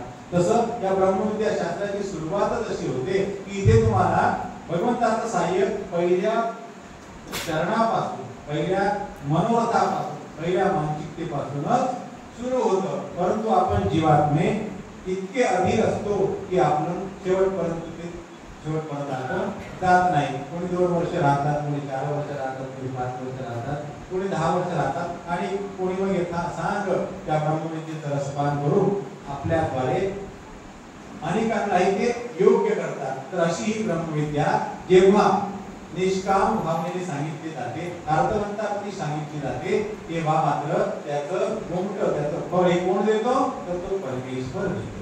तुम्ही आम्ही कोणी कोणाला काही फळ देऊ शकत नाही। मरमर सौख्य जीवात होते काही असे मग काही देशी आपण एकमेकाला काय देऊ शकतो, काहीच नाही। म्हणून आम्ही रोज भगवंताला प्रार्थना करतो की हे जे काही तुमच्याकडून आम्हाला प्राप्त झालेलं आहे हे आम्ही या भक्तांना अज्ञानापासून मुक्त होण्याकरता सांगत आहे। तुमच्या ज्ञानाचा प्रचार व्हावा, तुमचं ज्ञान हे त्या लोकांपर्यंत पोहोचावं म्हणून आम्ही सांगत आहे की केवळ आमच्या कीर्ती करता नाही तर आमची मानमान्यता व्हावी म्हणून नाही। म्हणून स्वामी शेखरांनी पण आपल्या सूत्रामध्ये आपल्याला सांगितलं आहे की आपल्याला एखाद्या माणसाने समाजाने आपल्याला न्यून मानले तरी चालेल, परंतु गुरुपेक्षा अधिक वृत्तीने आपण वर्तत नाही। आपण आधी बघतो की आपले जर गुरु असतील, आपल्यापेक्षा श्रेष्ठ गुण असतील तर आपण त्याच्यापेक्षा अधिक वृत्तीने वर्तत नाही। त्यामागे हाच हेतू असतो की परमेश्वराने आपल्याला सांगितले की आपले जे गुरु तुल्य महात्मे असतील, साधुसंत असतील, त्यांच्यापेक्षा न्यून गतीने आपण राहायला पाहिजे, वागलं पाहिजे। परमेश्वराची आज्ञा म्हणून आपण वागतो की मुळात त्यांच्यासमोर त्यांना खुश करण्याकरता नाही तर आपण परमेश्वराला खुश करण्याकरता त्यांचा मान राखतो। कारण स्वामी शेखरांनी आपल्याला म्हटलं की निमित्त मानेचे अधिकरण भज्य होय पूज्य होय। अधिकरण म्हणजे हे देह पूज्य नाही, तर अधिकरणाच्या ठिकाणी माणसाच्या ठिकाणी जे ज्ञान असतं ते परमेश्वराचं ज्ञान ते पूज्य असतं, ते पूजनीय असतं। म्हणून नाही ज्ञानेन सत्पुरुषं पवित्रं मे विद्यते। या जगामध्ये या भावसंसारामध्ये सगळ्यात पवित्र असं काय आहे तर परमेश्वराचं ज्ञान आहे। आणि ते परमेश्वराचं ज्ञान ज्या हृदयी स्थिरावलेलं आहे, ज्या मेंदूमध्ये ते साठवलेलं आहे ते पवित्र असतात, त्यांचे विचार पवित्र असतात, म्हणून आपण ते पूजनीय असतात। म्हणून अधिकरण भज्यवत पूज्य आपल्याला स्वामींनी सांगितलेलं आहे। आणि आपला जो काही सिद्धांत आहे आपलं एक प्रत्येक पाऊल हे ज्ञानाला अनुसरून असावं। अज्ञानासारखं आपण कुठलीही क्रिया करीत नाही। मी सांगितलं म्हणून तुम्ही ऐकावं असं मुळीच नाही। मी जे सांगितलेलं आहे त्याचा प्रत्येक त्याची शहानिशा तुम्ही प्रभू श्री चक्रधरांनी सांगितलेल्या तत्वामध्ये करून घेऊ शकता किंवा इतरही जे गुरुजन येतात त्यांना तुम्ही विचारून घेऊ शकता। म्हणून इथे एकाने सांगावं आणि दुसऱ्याने ऐकावं आणि दोन्ही शिष्याला म्हणावं येरे म्हैश्या म्हणून लगेच शिष्याने शिंग लावून यावे असा प्रकार आपल्यामध्ये होत नाही। म्हणूनच आपण याला सत्य सनातन महात्मा धर्म असं म्हणतो। काळानुसार काळाच्या मानाने प्रत्येक गोष्टीमध्ये शिथिलता येते, प्रत्येक गोष्टी ही मळत जाते। ज्याप्रमाणे आज आपण घातलेला कपडा आहे हा कालांतराने मळतो, आज बांधलेले हे मंदिर आहे हे कालांतराने आपल्याला जीर्ण झालेलं दिसतं। तसंच हा जो नियम आहे हा नियम प्रत्येक गोष्टीवर आहे। आपण बोली भाषेमध्ये ऐकतो की परिवर्तन संसार का नियम आहे। आणि सृष्टी व्यवस्थेने देखील अशी व्यवस्था केलेली आहे। कृतयुग हे उत्तम आहे, त्याच्यापेक्षा कनिष्ठ त्रेतायुग आहे, त्याच्यापेक्षा कनिष्ठ द्वापरयुग आहे आणि सर्वात कनिष्ठ काय आहे तर कलियुग। आणि या कलियुगामध्ये जसा जसा हा काळ पुढे जाईल तशी त्याची कनिष्ठता ही वाढत जाणार आहे। आपसात प्रेम, धर्माविषयी प्रेम, ईश्वराविषयी आवडी ही काय होणार आहे कमी कमी होत जाणार आहे। म्हणून पुढील येणाऱ्या काळापेक्षा आपण आजच्या काळात जन्मलो म्हणून आपल्या स्वतःला भाग्यवान समजायचं की अजून बराच काळ या कलियुगाला जावयाचा आहे, अजून बराच काळ या कलियुगाचा संपायचा आहे। म्हणून स्वतःला भाग्यवान समजायचं आणि दुसरं या अर्थाने भाग्यवान समजायचं की याच कलियुगामध्ये श्री चक्रपाणी प्रभूजी महाराज, श्री गोविंद प्रभूजी महाराज, सर्वज्ञ श्री चक्रधर स्वामी अवतरले म्हणून आपण या कलियुगाची महती आपल्या मनामध्ये संतुष्टता बाळगायची आहे. कारण नाम जेव्हा आपण बघतो त्याला दोन बाजू असतात, प्रत्येक गोष्टीला दोन बाजू असतात, एक सकारात्मक आणि एक प्रतिकात्मक, विपरीत असते. तेव्हा आता ही विपरीत बाजू आपण ऐकली की या कलियुगामध्ये आपल्याला उत्तम विचारांचा संचार होत नाही, उत्तम विचार आपल्याला उद्भवत नाही. त्याचं कारण आपण तुम्हाला बोललो होतो की अधमती अधगती अधरती, यामुळे या जीवात्मा चांगल्या गोष्टीकडे वळत नाही, खालच्याकडे अधदृष्टीकडे त्याचं खालच्याकडे त्याचं लक्ष जास्त असतं आणि त्यात हा कनिष्ठ असलेला काळ असा हा योग आणि या कनिष्ठ असलेल्या काळामध्ये कनिष्ठ असलेल्या वेळेमध्ये आपण सर्व भाग्यवान खंबीरतेने त्या परमेश्वराची भक्ती करत आहात. खंबीरतेने एकनिष्ठतेने पतिव्रतेच्या दृष्टांताप्रमाणे आपलं जे जीवन आहे आता आपल्या या महानुभाव पंथाच्या समाजामध्ये सर्व इतके काही मंडळी आहेत, पुरुष आहेत, बालक आहेत, महात्मे आहेत, यजमान आहेत, ते सर्व काही सारखे नाही. कोणी गरीब आहे, कोणी श्रीमंत आहे, कोणी मनाने श्रीमंत आहे, कोणी धनाने श्रीमंत आहे, कोणी धनाने श्रीमंत आहे. परंतु किती सुख आलं आणि किती दुःख आलं तरी ते मात्र एका परमेश्वराची कास, एका परमेश्वराचा पदर सोडित नाही. म्हणून ह्या काळाचा महिमा तुम्हाला बाध्य करीत नाही. यामुळे तुम्ही सर्व भाग्यवान आहात आणि त्या भाग्यवानात हे भाग्यवान लोक जे गोविंद सेवा मंडळाचे जे पदाधिकारी आहेत, जे सेवा करते आहेत, ते अनेक आपलं भाग्य उजळवून घेत आहेत. तेव्हा ते धन्यवादास पात्र आहेत. तेव्हा मागच्या वर्षीचा आपण दृष्टांत विवाहाचा ऐकला आणि आज आपण आता रामदेवाला सांगितलेला पाण्यातील कुंडी आता या दृष्टांताकडे वळलो होतो. ऐकलं तुम्हाला मी सांगितलं होतं, परंतु सांगता सांगता खूप बरंच दूर तुम्हाला घेऊन गेलो. तो माझा स्वभाव आहे, स्वभावाला नाश होत नाही, होतो का? स्वभावाचा नाश होत नाही. सांगायचा दृष्टांत, परंतु वेळेतच कोणी भेटलं, कोणी आलं, तिथंच थांबून गेलो. यथा आमचे बडनेरा आश्रमचे बाबा, त्यांना तर वेळ दिली, बाबा 12 वाजता यायचं बरं का, तू पहार आहे.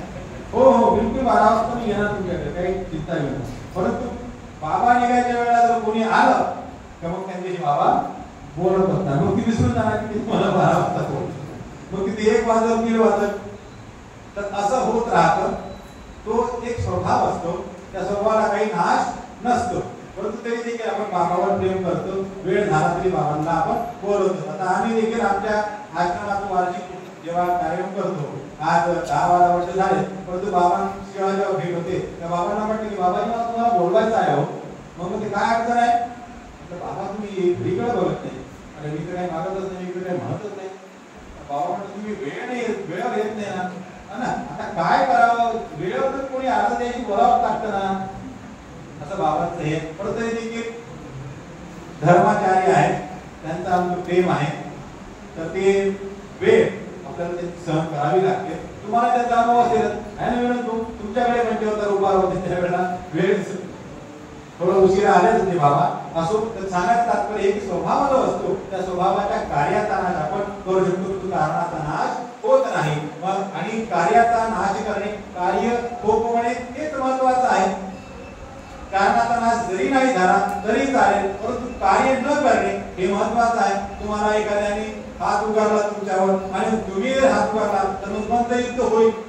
आता तुम्ही हात उचललाच नाही तर मग कार्य थांबून जाईल. म्हणजेच कार्य थांबवणे हे महत्वाचंच आहे. कारण जरी नाही झालं, कारणाचा नाश जरी नाही झाला, स्वभावामध्ये राग जो येतो आहे, तम जो येतो आहे, तो जरी नाही थांबला तरी कार्याचा नाश करणे म्हणजे उत्पत्ती तुम्ही थांबवलेली आहे. पुढील जे प्रतिकृती होणार होती ती थांबवलेली आहे. म्हणून स्वामी चक्रधरांनी आपल्याला अत्यंत महत्वाचा मुलाचा ही इंडिकेटर सूचना दिली आहे की बाबा रे तुम्ही कार्याचा नाश करू शकता, कार्य जे होणार आहे तुमच्या हातून त्याला तुम्ही थोपवू शकता. तर जेव्हा जेव्हा तुम्हाला तम येईल, जेव्हा जेव्हा तुम्हाला एखाद्यावर राग येईल, तेव्हा प्रभू श्री चक्रधरांचे हे सूत्र आपल्या डोक्यामध्ये आणायचं आहे की स्वामी चक्रधरांनी आपल्याला कार्याचा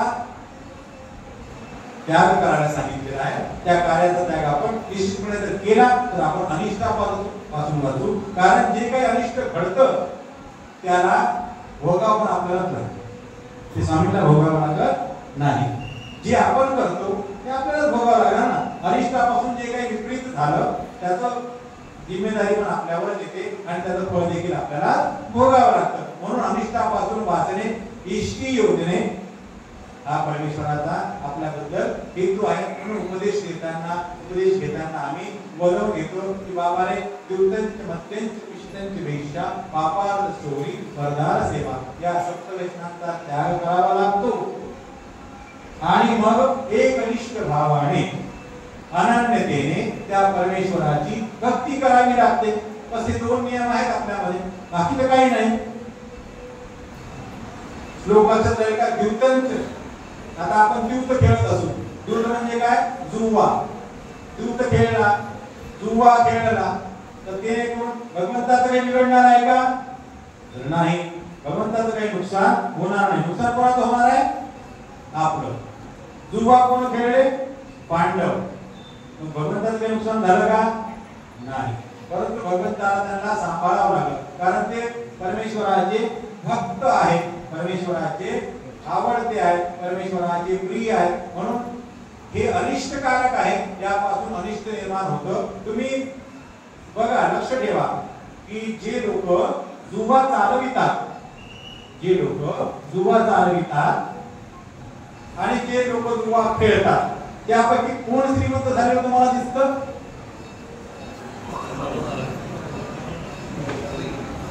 कोण श्रीमंत झालेलं दिसतं? जुवा लावणारा श्रीमंत होतो की जुवा चालवणारा श्रीमंत असतो? जो जुवा खेळतो, जो रोजचे पैसे लावतो, तो कंगाल होत जातो. म्हणून आज भारत सरकारने सर्व ऑनलाईन गेमिंगवर बंदी आणलेली आहे की बाबा रे लोक आत्महत्या करीत आहेत, लोकांच्या घरामध्ये क्लेश निर्माण होत आहे, तुम्ही हे सर्व बंद करा. तरी देखील आजच्या काळात आपण 30 वर्षापूर्वी 25-50 वर्षापूर्वी आपल्या अमरावतीमध्ये खूप सट्टा चालायचा ना. खूप लोक आकडे लावायचे. कोणी ऐकली तर 10 रुपयाचे 100 रुपये मिळतील म्हणून, परंतु ते 10 ते 100 मिळेपर्यंत तिकडे 200 गेलेले असतात. 100 मिळाले तर 100 घाट्यामध्येच आपण असतो. आणि जो लावून घेणारा असतो तो मात्र प्रतिदिन श्रीमंत झालेला असतो. आत्महत्या दुःखाला कारण जो लावणारा असतो त्याला ते भोगावे लागते. म्हणून द्यूत खेळू नये, जुवा खेळू नये असं आपल्याला ब्रह्मविद्या तत्वज्ञानामध्ये आपल्याला नमूद केला जातो. उपदेश घेण्याचे आम्ही हा सिद्धांत हा संकल्प त्याच्याकडून करून घेतो. द्यूतंच मद्यंच म्हणजे दारू पिऊ नको रे बाबा. दारू पिल्याने तुझी की समाजामध्ये प्रतिष्ठा वाढणार नाही. घरामध्ये तुझी प्रतिष्ठा वाढणार नाही. घरी गेला की तू बायकोशी भांडशील, पोरांना मारशील, बायकोला मारशील आणि तुझ्या कामावर जायचं ते सुद्धा तू जाणार नाही. म्हणजे घरामध्ये क्लेश निर्माण कशाने होणार आहे? द्यूतंच मद्यंच. मद्याने सुद्धा आपल्या घरामध्ये क्लेश होतो आणि त्या दारूच्या भरामध्ये कुठलं अनिष्ट आपल्याकडून होईल याची काही गॅरंटी आपल्याला नसते. कदाचित हत्याही आपल्याकडून होते. मारढोक असणे तर त्या दारूच्या नशेमध्ये आपल्याकडून हत्या होते, हिंसा होते आणि मग ते हत्या झाली, हिंसा कुणाला भोगावं लागणार? ज्यांनी केली त्यालाच. म्हणून परमेश्वराला वाटते की माझा हा जो भक्त आहे, माझा हा जो प्रिय आहे, याने अनिष्टाला जाऊ नये. कुठे जाऊ नये? अनिष्टाला जाऊ नये, याच्याकडून हिंसा घडू नये. कारण जे केलेलं आहे ते भोगावंच लागतं. प्रारब्ध जे कर्म केलेले आहे ते भोगावेच लागतात की ते परमेश्वर तुम्हाला वाचवत नाही. प्रारब्धा भोगे क्षय. प्रारब्ध हे भोगे कर्म क्षय म्हणजे त्याचा नाश करणे आहे. म्हणून आपण जर हिंसा केली तर ते आपल्याला भोगावं लागणार आहे. कर्मराटीमध्ये मनुष्याचा वध करणे या करता कोणता दोष नाही आणि ते करून मग जडत्वाचे नरक आपल्याला भोगावे लागतात. जडत्व सांगू का? करवली. अरे बाबा तुमचं भजन आहे का? काल तर काही आणलं नाही, पण आता नवीन सांगू भजन. हे विसरून गेलो तर झाला. आता रामायणाची वाडा तुझ्या झाली रचना झाली तर तिला वाचनावी काही सांगू. तर जडत्व म्हणजे काय सांगू का नाही सांगू? तर जडत्व म्हणजे हा जो जीवात्मा आहे या जीवात्म्याला परमाणूच्या संधीला या जीवात्म्याचं प्रक्षेपण केल्या जातं, त्याला त्या परमाणूच्या संधीमध्ये छोट्याच्या जागेमध्ये घातल्या जातं आणि मग देवता ज्या माणसाचा वध तुम्ही केला त्या माणसाची जी देहाभिमानी देवता आहे ती देवता त्याला जडत्व भोगवते. जडत्व म्हणजे काय तर संचारिक दुःख.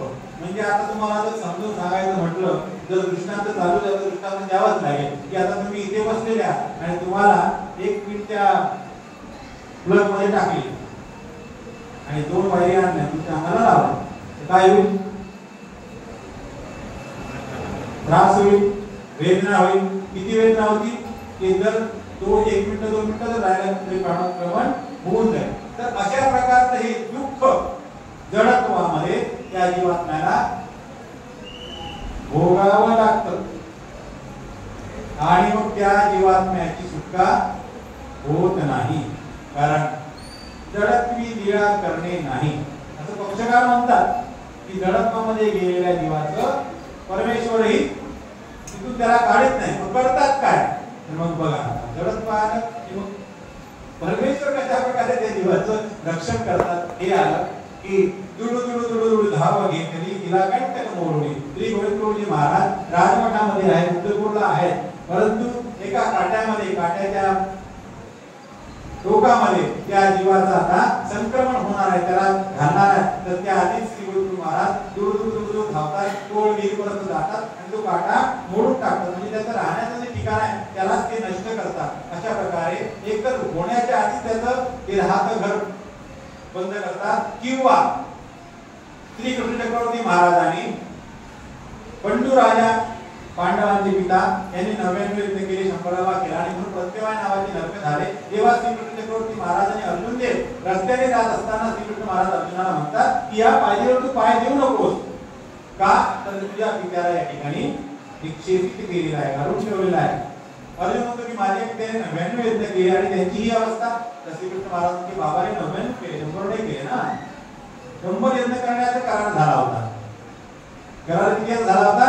100 युद्ध करण्याचा. आणि देवतेचं असं म्हणणं आहे की तुम्ही 100 नाही केले, 99 केले तर तुम्ही चुकले तर तुम्हाला आम्ही फळ देणार नाही. उलट प्रत्यवाय नावाचे नरक तुम्हाला भोगावे लागतात. म्हणून तुझ्या या पित्याला या ठिकाणी काढून ठेवला. या उपाय काय? तर आता पक्षकारांचं म्हणणं की जडत्वी लीळा करणे नाही, परंतु श्रीकृष्ण महाराज विलक्षण अवतार आहेत, सामर्थ्यवान आहे, ऐश्वर्यवान आहे. म्हणून श्रीकृष्ण महाराजांनी पांडवाकडून राजसूय नावाचा यज्ञ करून त्याचं पुण्य त्या पंडू राजाला देऊन त्यातून त्यांची मुक्तता केली. आता प्रभू श्री चक्रधरांविषयी जर आपण या जडत्वाच्याविषयी सर्चिंग केलं, संशोधन करता आपल्याला बघायला मिळतं की स्वामी श्री चक्रधर महाराज बसलेले आहेत, प्रातःकाळी बसलेले आहेत आणि महादाईसा विचारते जी जी आम्ही गोसावी ते चिंतू गोसावी काही चिंतिती. गोसावी कसा चिंतन करतात, स्वामी कसा चिंतन करतात तर स्वामी श्री चक्रधर म्हणतात की पायी हे सगळं जीवाचे चिंतन. सगळं जीवाचे चिंतन म्हणजे केवळ महानुभाव आहेत त्यांना चिंतन करतात का तर नाही, सगळं जीवाचे या ब्रह्मांडामध्ये जेवढे काही जीवात्मे आहेत त्या सगळ्या जीवांचं चिंतन परमेश्वर करतात. परंतु त्या जीवात्म्याने देखील प्रतिसाद द्यायला हवा. त्या जीवाने देखील भगवंताला आठवण्याकरता सकाळी जर उठले असाल तर तुमचं कनेक्टिव्हिटी होते, कम्युनिकेशन होतं आणि भगवंताशी आपले तार जुळले जातात. बाईसा विचारते की आम्ही बाबा देते बाबा काय चिंतिती तर सर्वदर्शी देवता म्हणतात की बाई हे स्त्री प्रकृती थाप चिंती म्हणजे आपल्या गुरूचा आठव करतात. तर अशा प्रकारे त्यावेळेला स्वामी श्री चक्रधर महाराज बाईसांना एक कथा निरूपण करतात की कमी एक राजा असेल, एक राजा असतो तो आपल्या गुरुच्या भेटीला येतो आणि मग काय होतं की त्यांचा जो गुरु आहे त्याने समाधी लावलेली आहे, काष्टी लागलेली असे, टाळी लागलेली असे. मग तो राजा आतमध्ये येतो किंवा आता काष्टी भंगे समाधी भंगे आणि मग माझ्या गुरुला मी मिळाली आणि मग मी गेले असं तो मनामध्ये उल्लेख करतो आणि थांबतो. मग काय होतं की त्या सिद्ध पुरुषाची टाळी भंगते, काष्टी भंगते. मग हा राजा त्या सिद्ध पुरुषाला आपल्या गुरुला विडा देतो आणि मग काय म्हणतो की आता आम्ही निघतो.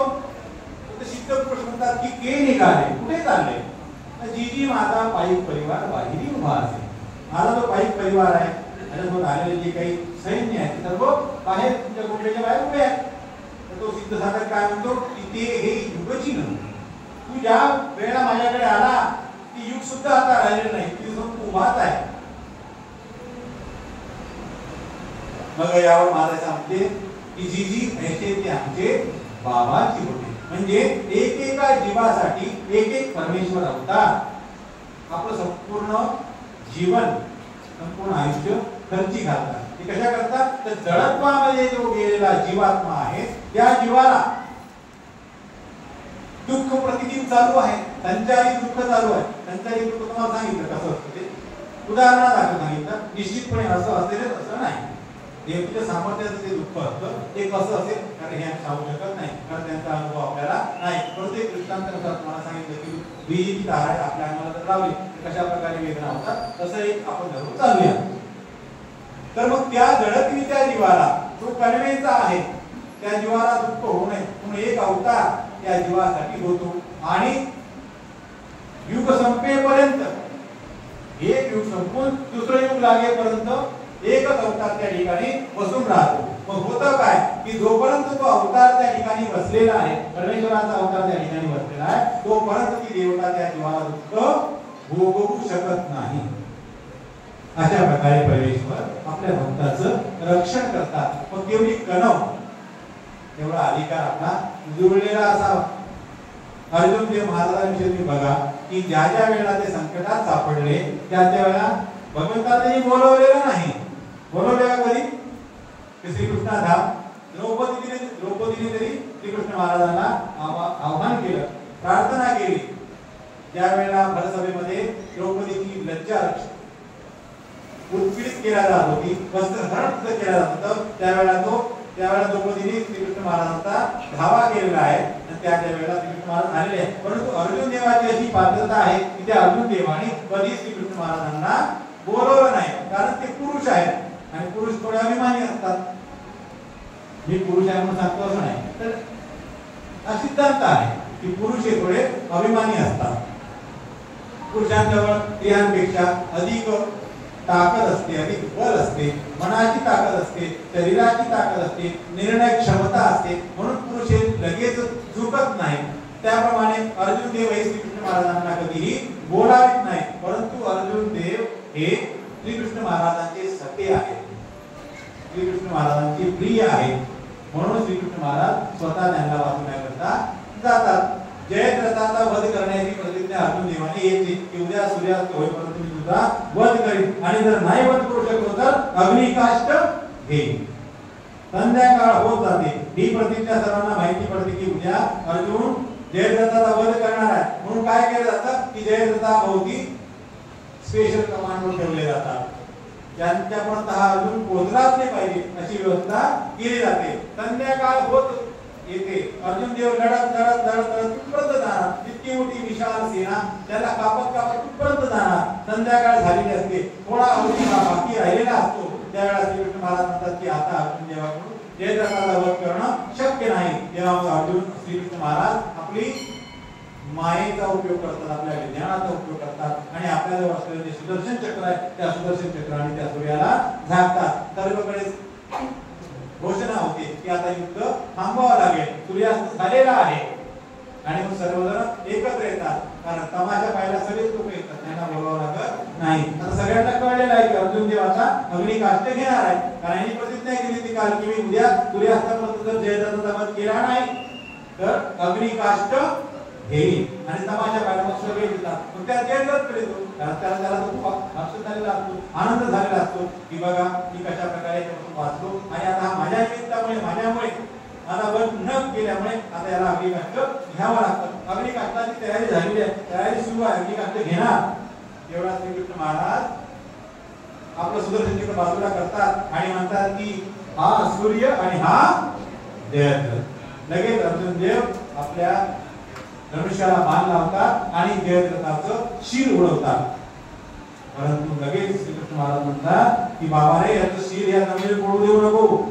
जर तुझ्या हातून याचं शिर जर पडलं तर तुझं शिर खाली पडेल, कारण त्याच्या पित्याने जयद्रथाला सांभाळ दिलेला असतो की जो तुझं शिर खाली ठेवेल या धरतीवर ठेवेल त्याचं शिर खाली पडेल. म्हणून लगेच अर्जुन देव दुसरा बाण लावतात आणि त्याच्या शिराला टोलवत वर नेतात. कुठपर्यंत नेतात तर जिथे जयद्रथाचा पिता सूर्याला अर्घ देत आहे, सूर्याची उपासना करते, संध्याकाळ होत आहे, आता सूर्याला उपासना करताय, अशा वेळा ते जयद्रथाचं शिर त्या जयद्रथाच्या पित्याच्या हातामध्ये जाऊन पडतं आणि मग तो घाबरतो, लगेच त्याच्या हातचं शिर खाली पडतं आणि जसं शिर खाली पडतं तसं त्याचंही शिर खाली पडतं. अशा प्रकारे परमेश्वर आपल्या भक्ताचं रक्षण करतात. असा दुसरा प्रसंग अर्जुन देव तीर्थयात्रेला निघालेले आहे. हनुमंतासोबत पैज लावतात, म्हणतात की रामाने खूपच कष्ट केले, श्रीलंकेला जायला एवढं दगड आणून पूल करण्याची काही गरज नव्हती.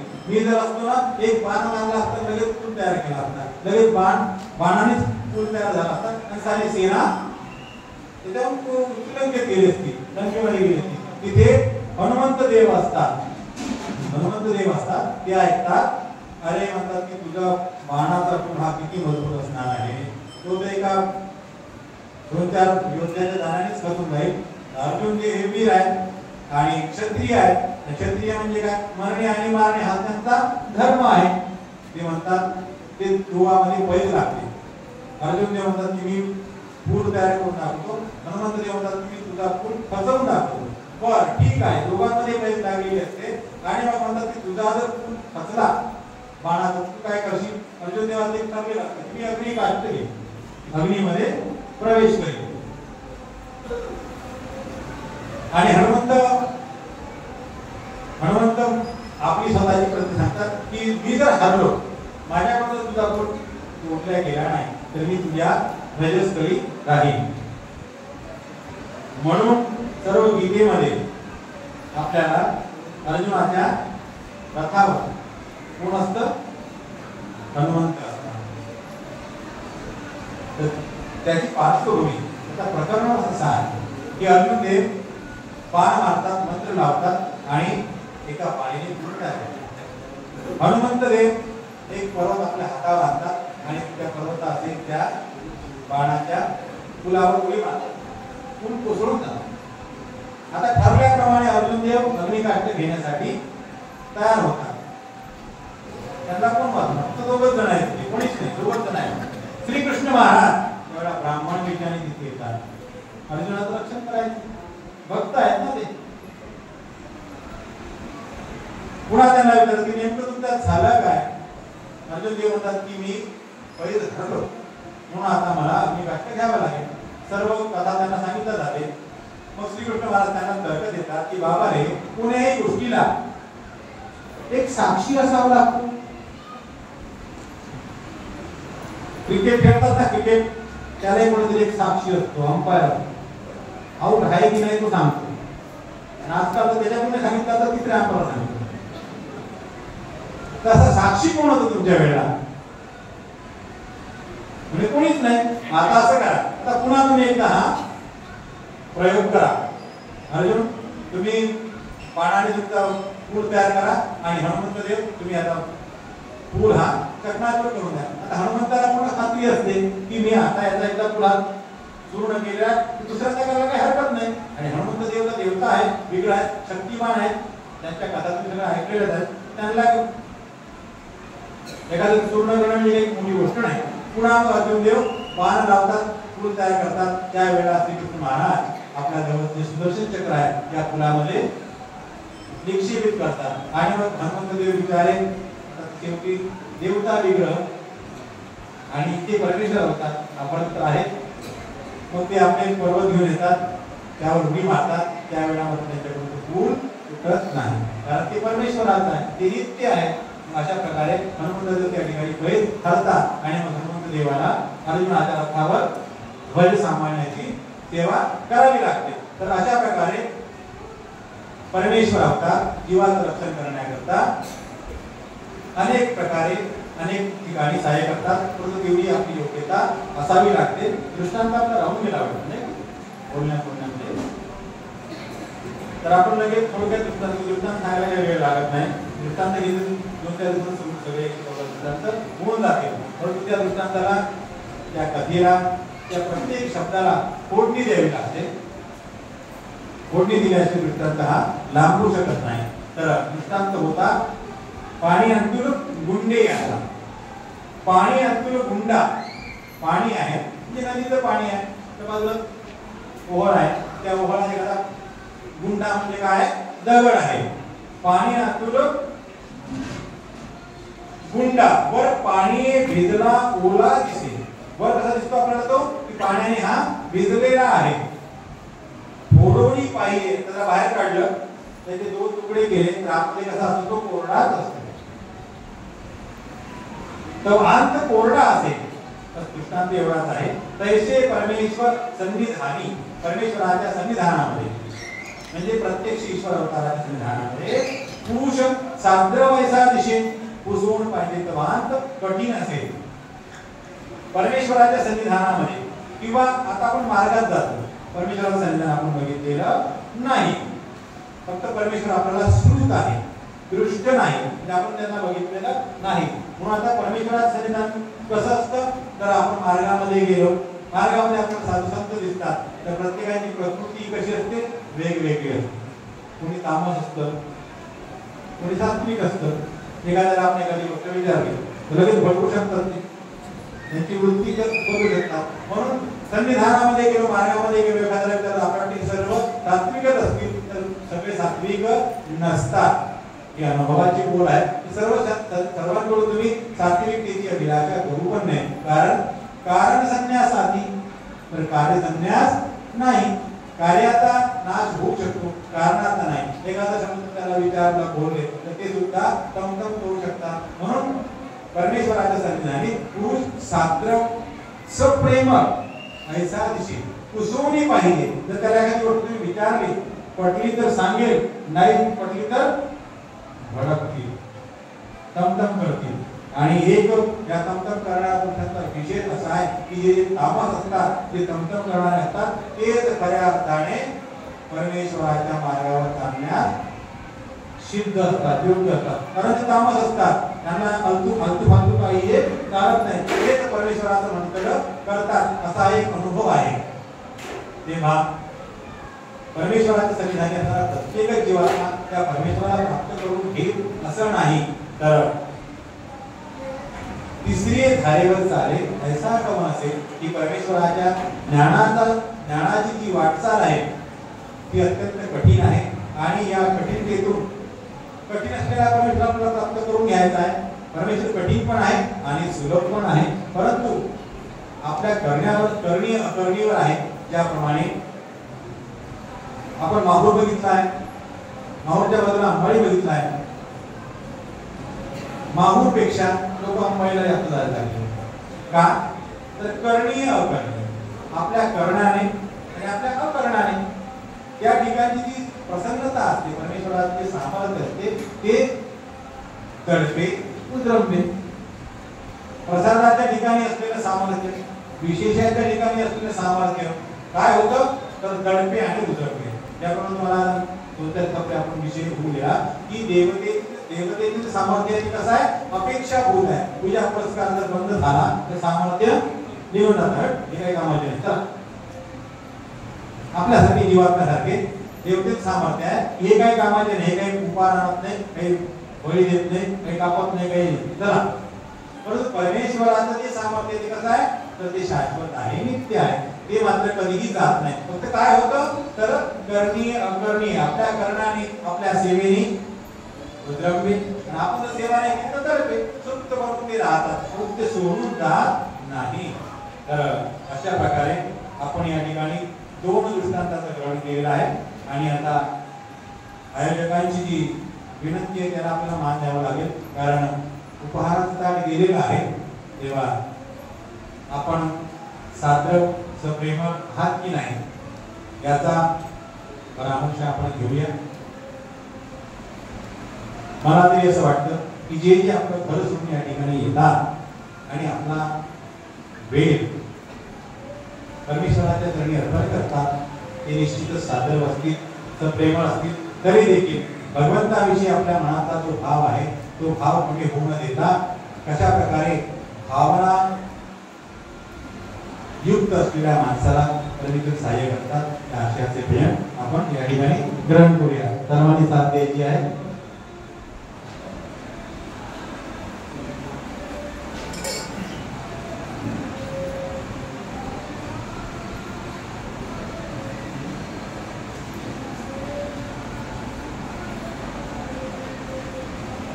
सर्वांनी म्हणायचं आहे.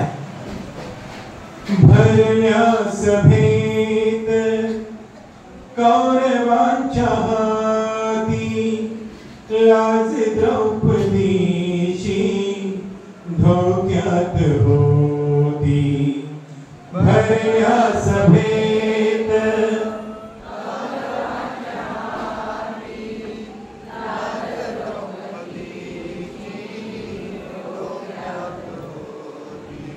प्रभु साय झाले एका क्षणात भावसेल गाज खरोखर मनात दिसे चक्रधर आपुल्या घरात भावसेल गाज खरोखर मनात भावसेल गाज भक्ती वेळ होते पहाबाई साला चक्रधर गेले तिला भेटण्याला. भक्ती वेळ होते पहाबाई साला चक्रधर गेले तिला भेटण्याला. भक्ती दिने केली अशी दिन रात भावसेल काज खरोखर मनात दिसे चक्रधर आपुल्या घरात भावसेल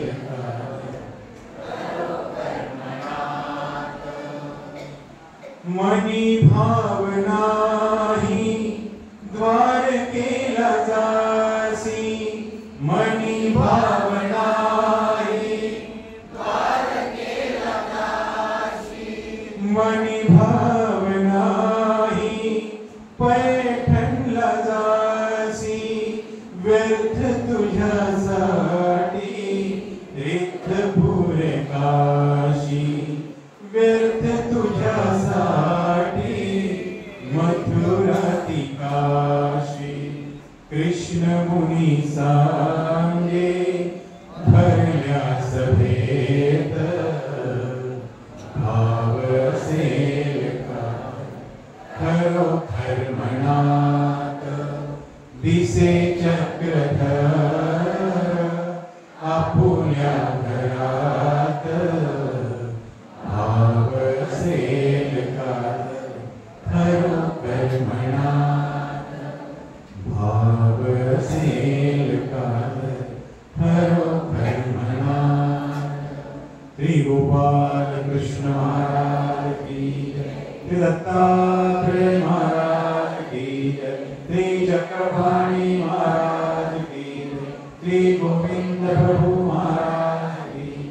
सर्वज्ञ श्री चक्रधर स्वामी की जय. पुढे जाना नवद भावा अतिशय उत्कृष्ट केले आहेत आणि मी आधीच म्हटलं होतं की आमचे बाबा पूर्ण क्षमतेने